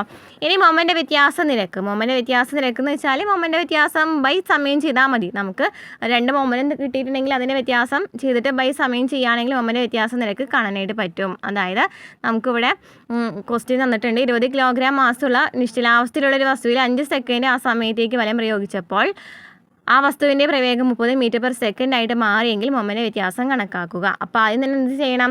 ആദ്യത്തെ മൊമെൻറ്റം കണ്ടുപിടിക്കണം. നെക്സ്റ്റ് അന്ത്യ മൊമെൻറ്റം കണ്ടുപിടിക്കണം. അതിനുശേഷമാണ് നമുക്ക് മൊമെൻറ്റ് വ്യത്യാസം കണ്ടുപിടിക്കാനായിട്ട് പറ്റുള്ളൂ അല്ലേ? അപ്പോൾ ആദ്യ മൊമെൻറ്റം കണ്ടുപിടിക്കുന്നതിനായിട്ട് എം യു, അതായത് എം വി ആണല്ലോ നമ്മുടെ ഇക്വേഷൻ എന്ന് പറയുന്നത്. P is equal to m v ആണല്ലോ. നമുക്ക് ആദ്യ പ്രവേഗം കണ്ടുപിടിക്കാനെന്നുണ്ടെങ്കിൽ യു എന്നിട്ട് കൊടുക്കുക, അന്ത്യപ്രവേഗമാണെങ്കിൽ വി എന്നിട്ട് കൊടുക്കുക. നമ്മൾ നേരത്തെ പറഞ്ഞിട്ടുണ്ടായിരുന്നു അല്ലേ ചലനത്തിൽ. അപ്പോൾ എം യു എന്ന് ചെയ്തു. എം യു അതായത് നിശ്ചലാവസ്ഥയിലാണല്ലേ? നിശ്ചലാവസ്ഥയിലാണെന്ന് മനസ്സിലാക്കി വെച്ചിരിക്കുക. അപ്പോൾ എം എന്ന് പറയുന്നത് 20 കിലോഗ്രാം ആണ്. ഇനി യു എന്ന് പറയുന്നത് എത്രയാണ്? നിശ്ചലാവസ്ഥയിലല്ലേ? അപ്പോൾ എന്തായാലും അവിടെ പ്രവേഗം എന്ന് പറയുന്നത് എന്താണ്? 0 ആണ്. അതായത് ആദ്യ മൊമെൻറ്റം എത്രയായിട്ട് മാറി? 0 ആയിട്ട് മാറി. ഇനി നെക്സ്റ്റ് നോക്കുകയാണെങ്കിൽ അന്ത്യ മൊമെൻറ്റം നോക്കുകയാണെന്നുണ്ടെങ്കിൽ 30 ആണ് അവിടെ പ്രവേഗം 30 ആയിട്ട് മാറിയിരിക്കുന്നത്. എത്രാമത്തെ സെക്കൻഡിലാണ് പറഞ്ഞിരിക്കുന്നത്? അല്ല മാസം എന്ന് പറയുന്നത് എത്രയാണ് 20 കിലോഗ്രാം ആണ് അല്ലേ. അപ്പം അന്തിമോമനം എന്ന് വെച്ചാൽ എന്താണ് p is equal M B ആണ്. എം എന്ന് പറയുന്നത് എത്രയാണ് 20 കിലോഗ്രാം മാസം എന്ന് തന്നിട്ടുണ്ട്. ബി എന്ന് വെച്ചാൽ എത്രയാണ് 30 മീറ്റർ പെർ സെക്കൻഡ് ആണ് മാറിയിരിക്കുന്നത്. 30 മീറ്റർ പെർ സെക്കൻഡ് ആയിട്ടാണ് മാറിയിരിക്കുന്നത്. അപ്പോൾ എത്രയാണ് 600 കിലോഗ്രാം മീറ്റർ പെർ സെക്കൻഡ് എന്ന് കിട്ടി. 600 കിലോഗ്രാം മീറ്റർ പെർ സെക്കൻഡ് എന്ന് കിട്ടി. നെക്സ്റ്റ് മൊമെൻ്റ് വ്യത്യാസം കണ്ടുപിടിക്കുന്നതിനായിട്ട് ഇത് രണ്ടും കൂടെ മൈനസ് ചെയ്താൽ മതി. 600-ൽ നിന്നും 0 ചെയ്താൽ എത്ര കിട്ടി? 600-ൽ നിന്നും -0 ചെയ്താൽ എത്ര കിട്ടി? 600 കിലോഗ്രാം മീറ്റർ പെർ സെക്കൻഡ് എന്ന് കിട്ടി. ഇത് നമുക്ക് മൊമെൻ്റ് വ്യത്യാസം മാത്രമാണ് കിട്ടിയിരിക്കുന്നത്. മൊമെൻ്റ് വ്യത്യാസം നിരക്ക് എന്ന് പറഞ്ഞാൽ നമ്മൾ എന്താണ് ബൈ സമയം കൊണ്ട് ഡിവൈഡ് ചെയ്യാണ് നിരക്ക് എന്ന് പറയുന്നത്. അപ്പോൾ മൊമെൻ്റ് വ്യത്യാസം നിരക്ക് കാണുന്നതിനായിട്ട് മൊമെൻ്റ് വ്യത്യാസം ബൈ സമയമാണ്. അതായത് 600 ബൈ സമയം എന്ന് പറയുന്നത് എത്രയാണ് നമുക്ക് തന്നിരിക്കുന്നത്? 5 സെക്കൻഡ് സമയത്തേക്കാണ്. അപ്പോൾ 600 ബൈ 5 ചെയ്യുമ്പോൾ നമുക്ക് എത്ര കിട്ടി? 120 kilogram metre per second square എന്ന് കിട്ടിയില്ലേ? 120 kilogram metre per second square എന്ന് കിട്ടി. ക്ലിയർ ആണല്ലോ. ഇവിടെ നമുക്ക് ശ്രദ്ധിക്കേണ്ട കാര്യം മൊമെൻ്റ് വ്യത്യാസം നിരക്ക് എന്ന് വെച്ചാൽ മൊമെൻ്റ് വ്യത്യാസം ബൈ സമയമാണ്. നമ്മൾ ആദ്യത്തെ മൊമെൻ്റ് കണ്ടുപിടിക്കണം, അവസാനത്തെ മൊമെൻ്റ് കണ്ടുപിടിക്കണം. അതിനുശേഷമാണ് നമുക്കിത് ചെയ്യാനായിട്ട് പറ്റുള്ളൂ. അപ്പോൾ നമുക്ക് തന്നിട്ടുള്ള വാല്യൂസ് കറക്റ്റ് അങ്ങോട്ട് നേരെ ഇട്ട് കൊടുത്താൽ മതി. നെക്സ്റ്റ് ക്വസ്റ്റ്യൻ നോക്കിയേ. 100 കിലോഗ്രാം മാസമുള്ള ഒരു വസ്തു നിശ്ചലാവസ്ഥയിൽ നിന്ന് ചലനം ആരംഭിച്ച് 4-ാം സെക്കൻഡിൽ 30 മീറ്റർ പെർ സെക്കൻഡ് പ്രവേഗം കൈവരിക്കുന്നു എങ്കിൽ ഈ വസ്തുവിൻ്റെ ആദ്യ മൊമെൻ്റം എത്രയാണ്? ഒന്ന് കണ്ടുപിടിച്ച് ആദ്യ മൊമെൻ്റം എങ്ങനെയാണ് കണ്ടുപിടിക്കുക? നമ്മൾ നേരത്തെ പറഞ്ഞ അതേ സെയിം തന്നെയാണ്. ആദ്യ മൊമെൻ്റം കണ്ടുപിടിക്കാം, അന്ത്യ മൊമെൻ്റം കണ്ടുപിടിക്കാം, മൊമെൻ്റ് വ്യത്യാസം കണ്ടുപിടിക്കാം, മൊമെൻ്റ് വ്യത്യാസ നിരക്ക് കണ്ടുപിടിക്കാം. ഓക്കെ, അപ്പോൾ അതുപോലെ തന്നെ ഒരു ടേബിളും തന്നിട്ടുണ്ട്. എങ്ങനെയാണ് ഇത് മനസ്സിലാവാത്തവർക്കായിട്ട് വീണ്ടും കുറച്ച് വാല്യൂസൊക്കെ ഇട്ടിട്ട് എങ്ങനെയാണ് കണ്ടുപിടിക്കണം എന്നൊക്കെ പറഞ്ഞിട്ടുണ്ട്. അപ്പോൾ ഇതിന് ഡീറ്റെയിൽ ആയിട്ടൊരു ക്ലാസ് വേണമെന്നുണ്ടെങ്കിൽ ആ ഒരു ക്ലാസ് പോയി കണ്ടാൽ മതി. ഇതിൽ നമ്മൾ ഡീറ്റെയിൽ ആയിട്ട് ഓരോ പോയിന്റ് എടുത്തെടുത്ത് പറയുന്നുണ്ട്. നെക്സ്റ്റ് ന്യൂട്ടൻ്റെ രണ്ടാം ചലന നിയമം. ഒന്നാം ചലന നിയമം പറഞ്ഞു അല്ലേ, അതിലാണ് ബലത്തിനും ജഡത്തിനും ഒക്കെ നിർവചനം നൽകിയിട്ടുണ്ടായിരുന്നത്. ന്യൂട്ടൻ്റെ രണ്ടാം ചലന നിയമത്തിൽ ബലത്തിൻ്റെ ഇക്വേഷൻ കണ്ടുപിടിക്കുന്നുണ്ട്. എന്താണ് ബലത്തിൻ്റെ ഇക്വേഷൻ തരുന്നത്? ന്യൂട്ടൻ്റെ രണ്ടാം ചലന നിയമമാണ്. അപ്പോൾ എന്താണ് ന്യൂട്ടൻ്റെ രണ്ടാം ചലന നിയമം? ഒരു വസ്തുവിനുണ്ടാകുന്ന മൊമെൻ്റ് വ്യത്യാസ നിരക്ക്, ഇതിനാണ് മൊമെൻ്റ് വ്യത്യാസ നിരക്ക് എന്ന് പറയുന്നത് എന്തുട്ടാന്ന് പറയാൻ കാരണം. ഓക്കെ, ഒരു വസ്തുവിനുണ്ടാകുന്ന മൊമെൻ്റ് വ്യത്യാസ നിരക്ക് ആ വസ്തുവിൽ പ്രയോഗിക്കുന്ന അസന്തുലിത ബാഹ്യബലത്തിന് നേർ അനുപാതത്തിലായിരിക്കും. മൊമെൻ്റ് വ്യത്യാസം ഉണ്ടാകുന്നത് പരിണത ബലത്തിൻ്റെ ദിശയിലുമായിരിക്കും. എന്താണ് ഒരു വസ്തുവിനുണ്ടാകുന്ന മൊമെൻ്റ് വ്യത്യാസ നിരക്ക് എന്ന് പറയുന്നത് ആ വസ്തുവിൽ പ്രയോഗിക്കുന്ന അസന്തുലിത ബാഹ്യബലത്തിന് നേർ അനുപാതത്തിലാണ്. മൊമെൻ്റ് വ്യത്യാസ നിരക്ക് എന്ന് പറയുന്നത് അസന്തുലിത ബാഹ്യബലത്തിന് നേർ അനുപാതത്തിലാണ്. മൊമെൻ്റ് വ്യത്യാസം ഉണ്ടാകുന്നത് പരിണത ബലത്തിൻ്റെ ദിശയിലേക്കാണ്. അപ്പോൾ ഇവിടെ നമുക്ക് വസ്തുവിൻ്റെ ആദ്യ പ്രവേഗം യു എടുത്തു, ആദ്യ മൊമെൻ്റ് എന്ന് പറയുന്നത് എം യു എടുത്തു എങ്കിൽ മൊമെൻ്റ് വ്യത്യാസ നിരക്ക് എന്ന് പറയുന്നത് എന്ത് ചെയ്താൽ മതി? M into v minus u by t എന്ന് ചെയ്താൽ മതി അല്ലേ? v minus u by t എന്ന് ചെയ്താൽ മതി അല്ലേ? ഈ ഒരു v minus u by t ഉണ്ടല്ലോ, ഈ v minus u by t എന്ന് പറയുന്നത് ഏതാണ്? ആക്സിലറേഷൻ്റെ ഇക്വേഷൻ അല്ലേ v minus u by t എന്ന് പറയുന്നത്. അപ്പോൾ എം ഇൻറ്റു എ അല്ലേ, എം ഇൻറ്റു എ. അപ്പോൾ അത് ഈ എം ഇൻറ്റു എ എന്ന് പറയുന്നതാണ് എഫ് എന്ന് പറയുന്നത്. എഫ് ഇസ് ഈക്വൽ ടു എന്താണ്? എം ഇൻറ്റു എ ആണ്. മനസ്സിലായോ? അതായത് നമുക്ക് ഈ മൊമെൻ്റ് വ്യത്യാസ നിരക്കിൽ നിന്ന് തന്നെ നമുക്ക് എന്ത് കണ്ടുപിടിക്കാനായിട്ട് പറ്റിയിട്ടുണ്ട്? എം എ, അതായത് ബലത്തിൻ്റെ ഇക്വേഷൻ കണ്ടുപിടിക്കാനായിട്ട് പറ്റിയിട്ടുണ്ട്. അപ്പോൾ മൊമെൻ്റ് വ്യത്യാസ നിരക്ക് m into v minus u by t ആണ്, അതായത് എം എ ആണ്. അതായത് ന്യൂട്ടൻ്റെ രണ്ടാം ചലനം എന്ന് വെച്ചാൽ നമ്മൾ പറഞ്ഞു നേർ അനുപാതത്തിലായിരിക്കും അല്ലേ? എഫ് ഡയറക്ട്ലി പ്രൊപ്പോർഷണലാണ് എം എക്ക് എന്ന് പറയുന്നത്. അപ്പോൾ നമ്മൾ ഈ ഒരു ഡയറക്ട്ലി പ്രൊപ്പോർഷണൽ എന്ന് പറയുന്ന ഒരു സമമായിട്ട് ഈക്വൽ ആക്കണം എന്നുണ്ടെങ്കിൽ നമ്മളൊരു കോൺസ്റ്റൻറ്റ് കൊടുത്താൽ മതി. അതായത് f is equal to k m എന്ന് കൊടുത്താൽ മതി. കെ എന്ന് പറയുന്നത് എപ്പോഴും സ്ഥിരസംഖ്യയാണ്, അവിടെ ചേഞ്ച് ഒന്നും വരില്ല. അതായത് എഫ് ഇസ് ഈക്വൽ ടു നമുക്ക് എം എന്ന് പറയാം. അതായത് ഒരു ന്യൂട്ടൺ ബലമാണ് അവിടെ പ്രയോഗിച്ചിട്ടുണ്ടെന്നുണ്ടെങ്കിൽ അല്ലാതെ ഒന്നായിട്ട് മാറല്ലോ അല്ലേ? അതായത് കെ എന്ന് പറയുന്നത് കെയുടെ വാല്യൂ നമുക്ക് ഒന്നായിട്ട് കിട്ടി. അപ്പോൾ F is equal to m എന്നായിട്ട് കിട്ടി. അതായത് നമ്മുടെ ഇക്വേഷൻ പറയുന്നത് എന്താണ്? F is equal to M A ആണ്. ബാക്കിയുള്ളതിനൊക്കെ ഒന്ന് ഇട്ട് കൊടുക്കുകയാണെങ്കിൽ കെ എന്ന് പറയുന്നത് ഒന്ന് ഇട്ട് കൊടുത്താൽ മതി. അങ്ങനെയാണെന്നുണ്ടെങ്കിൽ ആ കെ എന്നുള്ളത് അവിടെ ക്യാൻസൽ ആയിട്ട് പോകും. F is equal to M A. ഇത്രയും പഠിച്ച് വെച്ചാൽ മതി. ന്യൂട്ടൻ്റെ രണ്ടാം ചലന നിയമം എന്ന് വെച്ചാൽ എന്താണ്? ബലത്തിൻ്റെ സമവാക്യം നൽകുന്നുണ്ട്. അപ്പോൾ എന്താണ് ന്യൂട്ടൻ്റെ രണ്ടാം ചലന നിയമം കൂടി നോക്കി നോക്കിയേ. ഒരു വസ്തുവിനുണ്ടാകുന്ന മൊമെൻ്റ് വ്യത്യാസ നിരക്ക് ആ വസ്തുവിൽ പ്രയോഗിക്കുന്ന അസന്തുലിത ബാഹ്യബലത്തിന് നേർ അനുപാതത്തിലായിരിക്കും. മൊമെൻ്റ് വ്യത്യാസം ഉണ്ടാകുന്നത് പരിണത ബലത്തിൻ്റെ ദിശയിലേക്കുമായിരിക്കും. നെക്സ്റ്റ് 12 കിലോഗ്രാം മാസമുള്ള ഒരു വസ്തു 4 മീറ്റർ പെർ സെക്കൻഡ് സ്ക്വയർ ത്വരണത്തോടു കൂടി ചലിക്കുന്നുവെങ്കിൽ ആ വസ്തുവിൽ പ്രയോഗിച്ചുകൊണ്ടിരിക്കുന്ന ബലം കണക്കാക്കുക. എങ്ങനെ കണ്ടുപിടിച്ചാൽ മതി? F is equal to M A എന്നാണ് നമ്മുടെ ഇക്വേഷൻ എന്ന് പറയുന്നത് അല്ലേ? എം എ ആണ് ഇക്വേഷൻ എന്ന് പറയുന്നത്. അപ്പോൾ എം എന്ന് പറയുന്നത് എത്രയാണ് നമുക്ക് കിട്ടിയിട്ടുള്ളത്? 12 ആണ്. എ എന്ന് പറയുന്നത് എത്രയാണ്? 4 ആണ് അല്ലേ? 12 ഇൻറ്റു 4 ചെയ്താൽ എത്ര കിട്ടി? 48 എന്ന് കിട്ടിയില്ലേ? ഇപ്പോൾ 48 ആണ് അവിടുത്തെ ബലം എന്ന് പറയുന്നത്. ഇനി നെക്സ്റ്റ് ക്വസ്റ്റ്യൻ എന്താണ്? 20 കിലോഗ്രാം മാസമുള്ള ഒരു വസ്തുവിൽ 40 ന്യൂട്ടൺ ബലം പ്രയോഗിച്ചുകൊണ്ടിരിക്കുമ്പോൾ ഉണ്ടാകുന്ന ത്വരണം എത്രയാണ്? അപ്പോൾ നമ്മൾ F is equal to M A ആണ് നമ്മുടെ ഇക്വേഷൻ എന്ന് പറയുന്നത്. അവിടെ നമുക്ക് അല്ലാതെ നമുക്ക് തന്നിട്ടുണ്ട്. എ കണ്ടുപിടിച്ചാൽ മതി. എ ഇസ് ഈക്വൽ എന്തായിരിക്കും? എഫ് ബൈ എം ആയിരിക്കും അല്ലേ? എഫ് ബൈ എം ആയിരിക്കും. അപ്പോൾ അങ്ങനെ ഇട്ട് കൊടുത്താൽ മതി അല്ലേ. അതായത് 40/20 ചെയ്യുകയാണെങ്കിൽ നമ്മുടെ ആൻസർ എന്താ കിട്ടും, 2 കിട്ടും. അതാണ് അവിടുത്തെ ത്വരണം എന്ന് പറയുന്നത്. നമ്മുടെ ഇക്വേഷനിൽ ഡയറക്റ്റ് എടുക്കേണ്ട ക്വസ്റ്റ്യൻസ് തന്നെയാണത്. നെക്സ്റ്റ് ക്വസ്റ്റ്യൻ നോക്കാം. 1000 കിലോഗ്രാം മാസമുള്ളൊരു വാഹനം 90 km/h പ്രവേഗത്തിൽ സഞ്ചരിക്കുന്നു. 5 സമയത്തേക്ക് ബ്രേക്ക് പ്രയോഗിച്ചപ്പോൾ വാഹനം നിശ്ചലമായെങ്കിൽ പ്രയോഗിച്ചുകൊണ്ടിരിക്കുന്ന ബലം എത്രയാണ്? അപ്പോൾ F=, നമ്മുടെ ഇക്വേഷനാണ് ഇട്ട് കൊടുക്കേണ്ടത് അല്ലേ. F= നമുക്കറിയാം എം എന്നുള്ള ഇക്വേഷൻ നമുക്കറിയാം. ഇവിടെ നമുക്ക് തന്നിട്ടുള്ളതൊക്കെ എഴുതി നോക്കാം. 1000 കിലോഗ്രാം മാസമാണ് അല്ലേ, 1000 കിലോഗ്രാം മാസമാണ്. അതായത് മാസം നമുക്ക് തന്നിട്ടുണ്ട്. വാഹനം നോക്കിയൊക്കെ 90 km/h ആണ്. km/h എന്ന് കണ്ടാൽ നമ്മൾ നേരത്തെ ചെയ്തിട്ടുണ്ടായിരുന്നു അല്ലേ, m/s ആക്കി മാറ്റണം എന്നുള്ളത്. അപ്പോൾ km/h m/s ആക്കുന്നതിനായിട്ട് 90 × 5/18 ചെയ്താൽ മതിയല്ലോ. 90 × 5/18 ചെയ്യുമ്പോൾ നമുക്ക് 25 എന്ന് കിട്ടി അല്ലേ. അപ്പോൾ നമുക്ക് എന്ത് കിട്ടി, u എന്നുള്ളത് കിട്ടിയിട്ടുണ്ട്. നെക്സ്റ്റ് 5 സെക്കൻഡ് സമയമാണ്. ടി എന്ന് പറയുന്നത് എത്രയാണ്? ടി എന്ന് പറയുന്നത് എത്രയാണ്? 5 സെക്കൻഡാണെന്ന് നമുക്ക് തന്നിട്ടുണ്ട്. ടി എന്ന് പറയുന്നത് 5 സെക്കൻഡാണെന്ന് തന്നിട്ടുണ്ട്. ഇനി നമുക്ക് അവിടെ നമുക്ക് അന്ത്യപ്രവേഗം അല്ലേ, വാഹനം നിശ്ചലമായി എന്നാണ് പറഞ്ഞിരിക്കുന്നത് അല്ലേ. വാഹനം നിശ്ചലമായിട്ടുണ്ടെങ്കിൽ അവിടെ അന്ത്യപ്രവേഗം എന്ന് പറയുന്നത് 0 ആണ് അല്ലേ. അന്ത്യപ്രവേഗം എന്ന് വെച്ചാൽ എത്രയാണ്? 0 കിട്ടി. മാസം എന്ന് പറയുന്നത് 1000 എന്ന് കിട്ടിയിട്ടുണ്ട്. F= m ആണ് നമ്മുടെ ഇക്വേഷൻ. F= m ആണ് ഇക്വേഷൻ. നമുക്ക് ആക്സിലറേഷൻ കിട്ടിയിട്ടില്ല. ആക്സിലറേഷൻ കിട്ടിയിട്ടുണ്ടോ? ഇല്ല. പക്ഷേ ബാക്കി എല്ലാ വാല്യൂസ് ആക്സിലറേഷൻ കണ്ടുപിടിക്കുന്ന ഇക്വേഷൻ എന്താണ്? v-u/t ആണ് അല്ലേ. ഈ ഇക്വേഷൻ ഈ ഒരു ഇതിലുള്ള എല്ലാ സംഭവങ്ങളും നമുക്ക് തന്നിട്ടുണ്ട് അല്ലേ, നമുക്ക് കിട്ടിയിട്ടുണ്ട്. അപ്പം നമുക്ക് m × v-u/t എന്ന് എഴുതാം അല്ലേ. m × v-u/t എന്ന് എഴുതാം അല്ലേ. അപ്പോൾ നമുക്ക് കറക്റ്റ് ആ വാല്യൂ ഇട്ട് കൊടുക്കുക. 1000 × 0 - 25/5 -5000 ന്യൂട്ടൺ എന്നുള്ളത് കിട്ടി. അപ്പോൾ ഇവിടെ നമ്മൾ ശ്രദ്ധിക്കേണ്ട കാര്യം എന്താണെന്ന് വെച്ചാൽ ആദ്യം തന്നെ km/h ആണ് തന്നിട്ടുണ്ടെങ്കിൽ m/s ആക്കി മാറ്റണം. ആദ്യ പ്രവേഗം അന്ത്യപ്രവേഗം എന്താണെന്നുള്ളത് മനസ്സിലാക്കി വെച്ചിരിക്കണം. പിന്നെ നമുക്ക് തന്നിട്ടുള്ള ഇക്വേഷൻ, നമ്മുടെ ഇക്വേഷൻ നോക്കാം. അപ്പോൾ F= m ആണ്. നമുക്ക് ആക്സിലറേഷൻ കിട്ടിയിട്ടില്ലല്ലോ എന്ന് വെച്ചിട്ട് വിഷമിച്ചിരിക്കുകയാണ്. എന്ത് ചെയ്യുക, ആക്സിലറേഷൻ്റെ ഇക്വേഷൻ നമുക്കറിയാം. ആ ഇക്വേഷനിലുള്ള എല്ലാ സംഭവങ്ങളും നമുക്ക് കിട്ടിയിട്ടുണ്ടായിരിക്കും ആ സമയത്തിനുള്ളിൽ. അപ്പോൾ ആ ഇക്വേഷനിലുള്ള ആ ഇക്വേഷൻ ഇട്ട് കൊടുക്കുക. അതായത് ഏടെ ഇക്വേഷൻ എന്താണ്? ആക്സിലറേഷൻ കണ്ടുപിടിക്കുന്നതിനായിട്ട് v-u/t ആണല്ലോ. അപ്പോൾ v-u/t എന്നുള്ളത് ഇട്ട് കൊടുത്താൽ നമുക്ക് ആൻസർ കിട്ടും. ക്ലിയർ ആണല്ലോ. ഈ നെക്സ്റ്റ് ക്വസ്റ്റ്യൻ, 10 കിലോഗ്രാം മാസമുള്ള വസ്തുവിൻ്റെ പ്രവേഗം 4 സെക്കൻഡ് കൊണ്ട് 6 m/s നിന്നും 18 m/s ആയി മാറുന്നുവെങ്കിൽ മൊമെൻ്റ് വ്യത്യാസ നിരക്ക് എത്രയാണ്? മൊമെൻ്റ് വ്യത്യാസ നിരക്ക് എത്രയാണെന്ന് എങ്ങനെ കണ്ടുപിടിക്കും? മൊമെൻ്റ് വ്യത്യാസ നിരക്ക് കണ്ടുപിടിക്കുന്ന ഇക്വേഷൻ എന്താണ്? എങ്ങനെ കണ്ടുപിടിക്കുക? ആദ്യം തന്നെ മാസം നമുക്ക് 10 കിലോഗ്രാം തന്നിട്ടുണ്ട് അല്ലേ. മാസം എന്ന് പറയുന്നത് 10 കിലോഗ്രാം ആണെന്ന് തന്നിട്ടുണ്ട്. ഇനി ആദ്യ പ്രവേഗമാണെന്നുണ്ടെങ്കിലോ 6 m/s ആണെന്ന് തന്നിട്ടുണ്ട്. അന്ത്യപ്രവേഗം 18 m/s ആണെന്ന് തന്നിട്ടുണ്ട്. മൊമെൻ്റ് വ്യത്യാസം കണ്ടുപിടിക്കാനുള്ള ഇക്വേഷൻ എന്താണ്? m × v-u/t ആണ്. നമുക്ക് തന്ന എല്ലാ വാല്യൂസും കറക്റ്റ് അങ്ങോട്ട് ഇട്ട് കൊടുക്കുക. 10 × 18 - 6/4 ചെയ്യുമ്പോൾ 30 ന്യൂട്ടൺ എന്ന് കിട്ടി. 30 ന്യൂട്ടൺ ആണ് അവിടുത്തെ മൊമെൻ്റ് വ്യത്യാസ നിരക്ക് എന്ന് പറയുന്നത്. ഇനി നമുക്ക് ചോദിച്ചിരിക്കുന്ന നെക്സ്റ്റ് ക്വസ്റ്റ്യൻ എന്താണ്? ഇവിടെ പ്രയോഗിച്ച ബലം എത്രയാണെന്നാണ്. ബലം എന്ന് വെച്ചാൽ എന്ത് തന്നെയാണ്? മൊമെൻ്റ് വ്യത്യാസ നിരക്ക് തന്നെയാണ് നമ്മൾ നേരത്തെ പറഞ്ഞു അല്ലേ. അപ്പോൾ മൊമെൻ്റ് വ്യത്യാസ നിരക്ക് എത്ര നമുക്ക് കിട്ടിയിട്ടുണ്ട്? 30 ന്യൂട്ടൺ എന്ന് കിട്ടിയിട്ടുണ്ട്. അതായത് ബലം എന്ന് പറയുന്നത് എത്ര തന്നെയാണ്? 30 ന്യൂട്ടൺ തന്നെയാണ്. ഇനി നെക്സ്റ്റ് ക്വസ്റ്റ്യൻ എന്താണ്?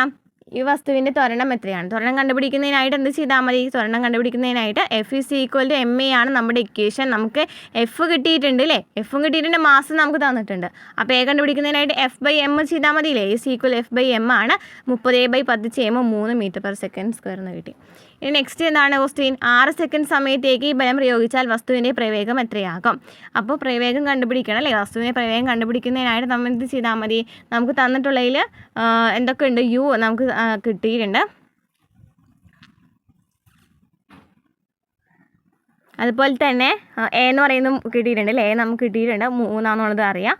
പിന്നെ സെക്കൻഡ് നമുക്ക് 6 സെക്കൻഡ് സമയത്തേക്കാണ് തന്നിട്ടുണ്ട്. അപ്പോൾ അന്ത്യപ്രവേഗം കണ്ടുപിടിക്കുന്നതിനായിട്ട് നമ്മുടെ ഇക്വേഷൻ എന്ന് പറയുന്നത് v=u+at ആണ്. അപ്പോൾ v=u എന്ന് പറയുന്നത് എത്രയാണ്? 6 ആണ്. എ എന്ന് പറയുന്നത് 3 ആണ്. ഇൻറ്റു 6 അല്ലേ. ടി എന്ന് പറയുന്നത് 6 ആണെങ്കിൽ 24 എന്നുള്ളത് കിട്ടി. അതാണ് അന്ത്യപ്രവേഗം എന്ന് പറയുന്നത്. ക്ലിയർ ആണല്ലോ.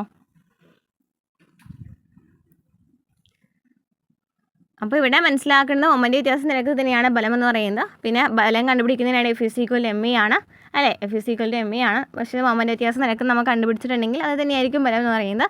പിന്നെ ആക്സിലറേഷൻ കണ്ടുപിടിക്കുകയാണെന്നുണ്ടെങ്കിൽ F= m ആണ്. ഇതിൽ നമുക്ക് കണ്ടുപിടിക്കാനായിട്ട് പറ്റും. ഇനി ത്വരണം കണ്ടുപിടിക്കുന്നതിനായിട്ട് നമ്മൾ പറഞ്ഞു. ഇനി അന്ത്യപ്രവേഗം കണ്ടുപിടിക്കുന്നതിന് ഇക്വേഷൻ എന്ന് പറയുന്നത് v=u+at ആണ്. നമ്മുടെ ഇക്വേഷനിൽ അന്ത്യപ്രവേഗമാണ്. അത് വിയും യു ഒക്കെ ഉള്ളത് ആ ഒരു ഇക്വേഷനാണ്. v=u+at ആണ്. നമ്മൾ നേരത്തെ 3 ഇക്വേഷൻ പഠിച്ചല്ലോ. അതിൽ ആദ്യത്തെ ഇക്വേഷനാണ് v=u+at. അപ്പോൾ അതിൽ നിന്നും കണ്ടുപിടിച്ചാൽ മതി. നെക്സ്റ്റ് ആവേഗബലവും ബലത്തിൻ്റെ ആവേഗവും. അപ്പോൾ ഇതിനൊക്കെ ഡീറ്റെയിൽ ആയിട്ട് പറഞ്ഞ് ക്ലാസ് എടുത്തിട്ടുണ്ട് കേട്ടോ. ഞാനതെടുത്ത് പറയാൻ കാരണം ഇത് മനസ്സിലാവുന്നില്ല എന്നെങ്കിൽ നമ്മൾ കുറച്ച് ഒരു റിവിഷൻ ക്ലാസ് പോലെയാണ് നമ്മുടെ എടുത്തിരിക്കുന്നത്. നമുക്കെല്ലാം ഡീറ്റെയിൽ ആയിട്ട് എടുത്ത് പറയുകയാണെങ്കിൽ ലെങ്ത്ത് നന്നായിട്ട് കൂടി പോകും. അപ്പോൾ ഇത്രയും ഡീറ്റെയിൽ ആയിട്ട് ഡീപ്പായിട്ടുള്ള എല്ലാ ക്വസ്റ്റിൻ്റെ ആൻസേഴ്സൊക്കെ വേണമെന്നുണ്ടെങ്കിൽ ആ ക്ലാസ് പോയി കണ്ടാൽ മതി കേട്ടോ. ഞാൻ അതിൻ്റെ ലിങ്ക് ഡിസ്ക്രിപ്ഷനിൽ കൊടുക്കാം. ചലനത്തിൻ്റെ എല്ലാ ക്വസ്റ്റിൻ്റെ ആൻസേഴ്സും അതിലെല്ലാ പോയിൻറ്റ്സും നമ്മൾ എടുത്ത് പറഞ്ഞിട്ടുള്ളതാണ് ഒരു പ്രാവശ്യം കേട്ടോ. അപ്പോൾ എന്താണ് ആവേഗബലം, ബലത്തിൻ്റെ ആവേഗം? വളരെ ചെറിയ സമയത്തേക്ക് പ്രയോഗിക്കുന്ന വലിയ ബലത്തെയാണ് ആവേഗബലം എന്ന് പറയുന്നത്. ഈ ബലത്തിൻ്റെ സമയത്തിൻ്റെ ഗുണഫലമാണ് ബലത്തിൻ്റെ ആവേഗം എന്ന് പറയുന്നത്. അതായത് ഒരു ചെറിയ സമയത്തേക്ക് വലിയൊരു ബലം കൊടുക്കുകയാണെങ്കിൽ അതിനെ ആവേഗബലം എന്ന് പറയും. അതായത് നമ്മൾ ചുറ്റിക്കെടുത്ത് ആണിയൊക്കെ അടിക്കില്ലേ, അതെന്ന് പറയുന്നത് എന്താണ്, ചെറിയൊരു സമയത്തേക്ക് വലിയൊരു ബലമാണ് അവിടെ കൊടുക്കുന്നത് അല്ലേ. അങ്ങനെയാണെങ്കിൽ അതിനെ എന്ന് പറയും, ആവേഗബലം എന്ന് പറയും. ഈ ബലത്തിൻ്റെയും സമയത്തിൻ്റെയും ഗുണഫലമാണ് ബലത്തിൻ്റെ ആവേഗം. അതായത് ബലത്തിൻ്റെ ആവേഗം കണ്ടുപിടിക്കുന്നതിനായിട്ട് നമ്മൾ എന്ത് ചെയ്താൽ മതി, E എന്താണ്, F/T ആണ്. E എന്താണ്, F/T എന്ന് കൊടുത്താൽ മതി. F/T എന്ന് കൊടുത്താൽ മതി. ക്ലിയർ ആണല്ലോ. വളരെ ചെറിയ സമയത്തേക്ക് പ്രയോഗിക്കുന്ന വലിയ ബലത്തെയാണ് ആവേഗബലം എന്ന് പറയുന്നത്. ഈ ബലത്തിൻ്റെയും സമയത്തിൻ്റെയും ഗുണഫലമാണ് ബലത്തിൻ്റെ ആവേഗം എന്ന് പറയുന്നത്. ഒരു ബലത്തിൻ്റെ ആവേഗവും അതുണ്ടാക്കുന്ന മൊമെൻ്റ് വ്യത്യാസവും തുല്യമായിരിക്കും. ഇതാണ് ആവേഗ മൊമെൻ്റ് തത്വം. എന്താണ് ആവേഗ മൊമെൻ്റ് തത്വം? ആവേഗം എന്ന് പറയുന്നതും മൊമെൻ്റ് വ്യത്യാസം എന്ന് പറയുന്നതും സെയിം ആണെന്നുണ്ടെങ്കിൽ അതിനെ എന്ന് പറയാം, ആവേഗ മൊമെൻ്റ് തത്വം എന്ന് പറയാം അല്ലേ. ഒരു ബലത്തിൻ്റെ ആവേഗവും അതുണ്ടാക്കുന്ന മൊമെൻ്റ് വ്യത്യാസം തുല്യമാണെന്നുണ്ടെങ്കിൽ അതിനെ എന്ന് പറയാം, ആവേഗ മൊമെൻ്റ് തത്വം എന്ന് പറയാം. ഇനി ന്യൂട്ടൻ്റെ മൂന്നാം ചലന നിയമം. എന്താണ് ന്യൂട്ടൻ്റെ മൂന്നാം ചലന നിയമം എന്ന് പറയുന്നത്? ഏതൊരു ബലത്തിനും തുല്യവും വിപരീതവുമായ ഒരു പ്രതിബലം ഉണ്ടായിരിക്കും. ഇതാണ് ന്യൂട്ടൻ്റെ മൂന്നാം ചലന നിയമം. ഏതൊരു ബലത്തിനും തുല്യവും വിപരീതവുമായിട്ടുള്ള ഒരു പ്രതിബലം ഉണ്ടായിരിക്കും. അതിനെയാണെന്ന് പറയുന്നത് ന്യൂട്ടൻ്റെ മൂന്നാം ചലന നിയമം എന്ന് പറയുന്നത്. അപ്പോൾ എന്താണ് ബലം എന്ന് പറയുന്നത്, എന്താണ് പ്രതിബലം എന്ന് പറയുന്നത് അറിയണം അല്ലേ. അപ്പോൾ ഏതൊരു ബലത്തിനും തുല്യവും വിപരീതമായിട്ടുള്ള ഒരു പ്രതിബലം ഉണ്ടെന്നുണ്ടെങ്കിൽ അതിനെന്ന് പറയാം, ന്യൂട്ടൻ്റെ മൂന്നാം ചലന നിയമം എന്ന് പറയാം. മുൻ സീറ്റുകൾ നിരക്കി നീക്കാവുന്നതിനാൽ പിൻസീറ്റിലിരുന്ന മുൻസീറ്റിന് തള്ളുമ്പോൾ നാം പൂർണ്ണമായും മുൻസീറ്റിന് പുറത്തായതുകൊണ്ട് അതിൽ അസന്തുലിത ബാഹ്യബലം പ്രയോഗിക്കാൻ കഴിയണം. എന്നാൽ കാറിനകത്തിരുന്ന് കാറിനെ തള്ളുമ്പോൾ കൈകൊണ്ട് കാറിന് നൽകുന്ന അതേ അളവിൽ ബലം ശരീരം വഴി കാറിൻ്റെ പ്ലാറ്റ്ഫോമിൽ പ്രയോഗിക്കപ്പെടുന്നതിനാൽ അവ സന്തുലിതമായി മാറും. അതിനാൽ കാർ ചലിക്കില്ല. അതായത് നമ്മൾ ഒരു കാറിനുള്ളിൽ ഇരുന്നിട്ട് മുന്നോട്ട് ഇങ്ങനെ നീക്കുകയാണെന്നുണ്ടെങ്കിൽ ചലിക്കാനായിട്ട് പറ്റുമോ? കാർ ചലിക്കില്ല അല്ലേ. കാരണം എന്താണ്, റോഡിൽ നിന്നുകൊണ്ട് കാറിനെ തള്ളുമ്പോൾ കാറിൻ്റെ അസന്തുലിത ബാഹ്യബലം പ്രയോഗിച്ചാൽ മാത്രമാണ് അവിടെ കാർ ചലിക്കുള്ളൂ അല്ലേ. നമ്മൾ അസന്തുലിത ബാഹ്യബലം പ്രയോഗിച്ചാൽ മാത്രമാണ് കാർ ചലിക്കുള്ളൂ. നമ്മൾ തന്നെ വീണ്ടും ഒന്നുകൂടി പറഞ്ഞത് മാത്രം. അപ്പോൾ എന്താണ് ബലവും പ്രതിബലവും? ബലവും പ്രതിബലവും ഒരേ സമയം വ്യത്യസ്ത വസ്തുക്കളിലാണ് അനുഭവപ്പെടുക. രണ്ട് വസ്തുക്കളിൽ ബലം അനുഭവപ്പെടുമ്പോൾ അവയിൽ ഒരു വസ്തുവിൽ അനുഭവപ്പെടുന്നത് ബലമായിട്ടും രണ്ടാമത്തെ വസ്തുവിൽ എതിർദിശയിലുള്ളവാകുന്ന ബലം പ്രതിബലമായിട്ടും പരിഗണിക്കാം. ഇവ ജോഡികളായിട്ട് മാത്രമേ പ്രവർത്തിക്കുള്ളൂ. ബലമുണ്ടെങ്കിൽ അവിടെ പ്രതിബലവും ഉണ്ടായിരിക്കും. അതായത് രണ്ടും വ്യത്യസ്ത വസ്തുക്കളിലാണ്, ഒരേ സമയം വ്യത്യസ്ത വസ്തുക്കളിലാണ് ഈ ബലവും പ്രതിബലവും അനുഭവപ്പെടുക. ബലം എന്ന് വെച്ചാൽ ഒരു വസ്തുവിൽ അനുഭവപ്പെടുന്നതിനെയാണ് ബലം എന്ന് പറയുന്നത്. എന്നാൽ രണ്ടാമത്തെ വസ്തുവിൽ, അതായത് രണ്ടാമത്തെ വസ്തു ഏതാണോ അതിൽ ഉണ്ടാകുന്ന എതിർദിശയിലേക്കുള്ള ബലത്തെയാണെന്ന് പറയുന്നത് പ്രതിബലം എന്ന് പറയുന്നത്. അതായത് രണ്ട് വസ്തുക്കളിൽ ബലം അനുഭവപ്പെടുമ്പോൾ ഒരു വസ്തുവിൽ ഉണ്ടാകുന്നതിനെ ബലം എന്ന് പറയും, അതിൻ്റെ എതിർദിശയിൽ ഉളവാക്കുന്ന ബലത്തെ പ്രതിബലം എന്നും പറയും. ക്ലിയർ ആണല്ലോ. ഇപ്പോൾ ഇനി മൂന്നാം ചലന നിയമം ഉപയോഗിക്കുന്ന എക്സാമ്പിൾ ചോദിക്കുകയാണെങ്കിൽ, തോണി തുഴയുമ്പോൾ ജലത്തിൽ പുറകോട്ട് തള്ളുന്നു, പക്ഷേ തോണിയാണ് മുന്നോട്ട് പോകുന്നത്. അതുപോലെ റോക്കറ്റ് ലോഞ്ചിങ് സമയത്ത് റോക്കറ്റിൻ്റെ ജ്വലന അറയിൽ ഇന്ധനം ജ്വലിച്ചുണ്ടാകുന്ന ഉയർന്ന മർദ്ദത്തിലുള്ള വാതകങ്ങൾ ഉന്നത വേഗത്തിൽ ഒരു ദിശയിലേക്ക് പോകും, പക്ഷേ റോക്കറ്റ് എതിർദിശയിലേക്കാണ് കുതിക്കുക. കരയ്ക്കടുത്തുള്ള തോണിയിൽ നിന്നും ഒരാൾ കരയിലോട്ട് ചാടുമ്പോൾ തോണി പുറകോട്ട് പോകുന്നു. ഇതൊക്കെ എന്ത് തന്നെയാണ്, ന്യൂട്ടൻ്റെ മൂന്നാം ചലന നിയമത്തിന് എക്സാമ്പിളാണ്. ക്ലിയർ ആണല്ലോ. തോണി തുഴയുമ്പോൾ ജലത്തിൽ പുറകോട്ട് തള്ളും, പക്ഷേ തോണിയാണ് അവിടെ മുന്നോട്ട് പോകുക. അതുപോലെ തന്നെ റോക്കറ്റ് ലോഞ്ചിങ് സമയത്ത് റോക്കറ്റിൻ്റെ ജ്വലന അറയിൽ അവിടെ എന്താണ്, ബലവും പ്രതിബലം ഉണ്ടായിട്ടുണ്ട് അല്ലേ. അതുപോലെ തന്നെ റോക്കറ്റ് ലോഞ്ചിങ്ങിൻ്റെ സമയത്ത് റോക്കറ്റിൻ്റെ ജ്വലന അറയിൽ ഇന്ധനം ജ്വലിച്ചുണ്ടാകുന്ന ഉയർന്ന മർദ്ദത്തിലുള്ള വാതകങ്ങൾ ഉന്നത വേഗത്തിൽ ഒരു ദിശയിലേക്ക് പോകും, പക്ഷേ റോക്കറ്റ് എന്താണ്, എതിർദിശയിലേക്കാണ് പോകുന്നത്. ഇനി കരയ്ക്കടുത്തുള്ള തോണി, നമ്മൾ കരയ്ക്ക് അടുക്കൂലേ ആ തോണി, ഓക്കെ. അപ്പോൾ കരയ്ക്കടുത്തുള്ള തോണിയിൽ നിന്നും ഒരാൾ കരയിലോട്ട് ചാടുമ്പോൾ തോണി പുറകോട്ടാണ് പോകുന്നത്. ഓക്കെ. അപ്പോൾ അവിടെ നമുക്ക് മനസ്സിലായി ഒരു ബലവും പ്രതിബലവും ഉണ്ടായിരിക്കും അല്ലേ. ഒരു വസ്തു ഏതൊരു ബലത്തിനും തുല്യവും വിപരീതവുമായിട്ടുള്ളൊരു പ്രതിബലം ഉണ്ടായിരിക്കും. ഓക്കെ. അതാണ് ന്യൂട്ടൻ്റെ മൂന്നാം ചലന നിയമം എന്ന് പറയുന്നത്. ഇത്രയാണ് നമുക്ക് ചലനവുമായി ബന്ധപ്പെട്ട് പഠിക്കേണ്ട ചാപ്റ്റേഴ്സ് വരുന്നത്. മനസ്സിലായിട്ടുണ്ടെന്ന് വിചാരിക്കുന്നു. മനസ്സിലായിട്ടുണ്ടെങ്കിൽ ലൈക്ക് ചെയ്യുക, കമൻറ്റ് ചെയ്യുക, സബ്സ്ക്രൈബ് ചെയ്യുക, ഹൈപ്പ് ചെയ്യുക. ഇതിന് ഡീറ്റെയിൽ ആയിട്ടുള്ള ക്ലാസ്സുകൾ കാണുന്നുണ്ടെങ്കിൽ ഞാൻ PSTക്ക് ചോദിക്കാവുന്ന ക്വസ്റ്റ്യൻസ് മാത്രമാണ് ഈ ഒരു ചാപ്റ്ററിൽ എടുത്ത് പറഞ്ഞിരിക്കുന്നത്. പിന്നെ ഡീറ്റെയിൽ ആയിട്ട് നമുക്കിതിൽ ഓരോ പോയിൻറ്റ്സും വായിച്ച് ഇതിൽ എല്ലാ ക്വസ്റ്റ്യൻ ആൻസറും മനസ്സിലാവണമെന്നുണ്ടെങ്കിൽ എന്ത് ചെയ്യാതെ മതി, ഇതിൻ്റെ ക്ലാസ് ഞാൻ ഡിസ്ക്രിപ്ഷനിൽ കൊടുക്കാം. ക്ലാസ് കണ്ടാൽ മതി കേട്ടോ. ഇനി ഇതിന് ശേഷം ഞാൻ പറഞ്ഞു ചലനവുമായി ബന്ധപ്പെട്ട് PSC ചോദിച്ച എല്ലാ ചോദ്യങ്ങളും നമ്മൾ ചെയ്തിട്ടുണ്ട്. അപ്പോൾ നമുക്ക് മനസ്സിലാവും ഏതൊക്കെ ക്വസ്റ്റ്യൻസ് ആണ് PSC ചോദിച്ചിട്ടുള്ളതെന്ന്. അപ്പോൾ ആ ഒരു ക്ലാസ് കൂടി കാണാനായിട്ട് ശ്രമിക്കാം.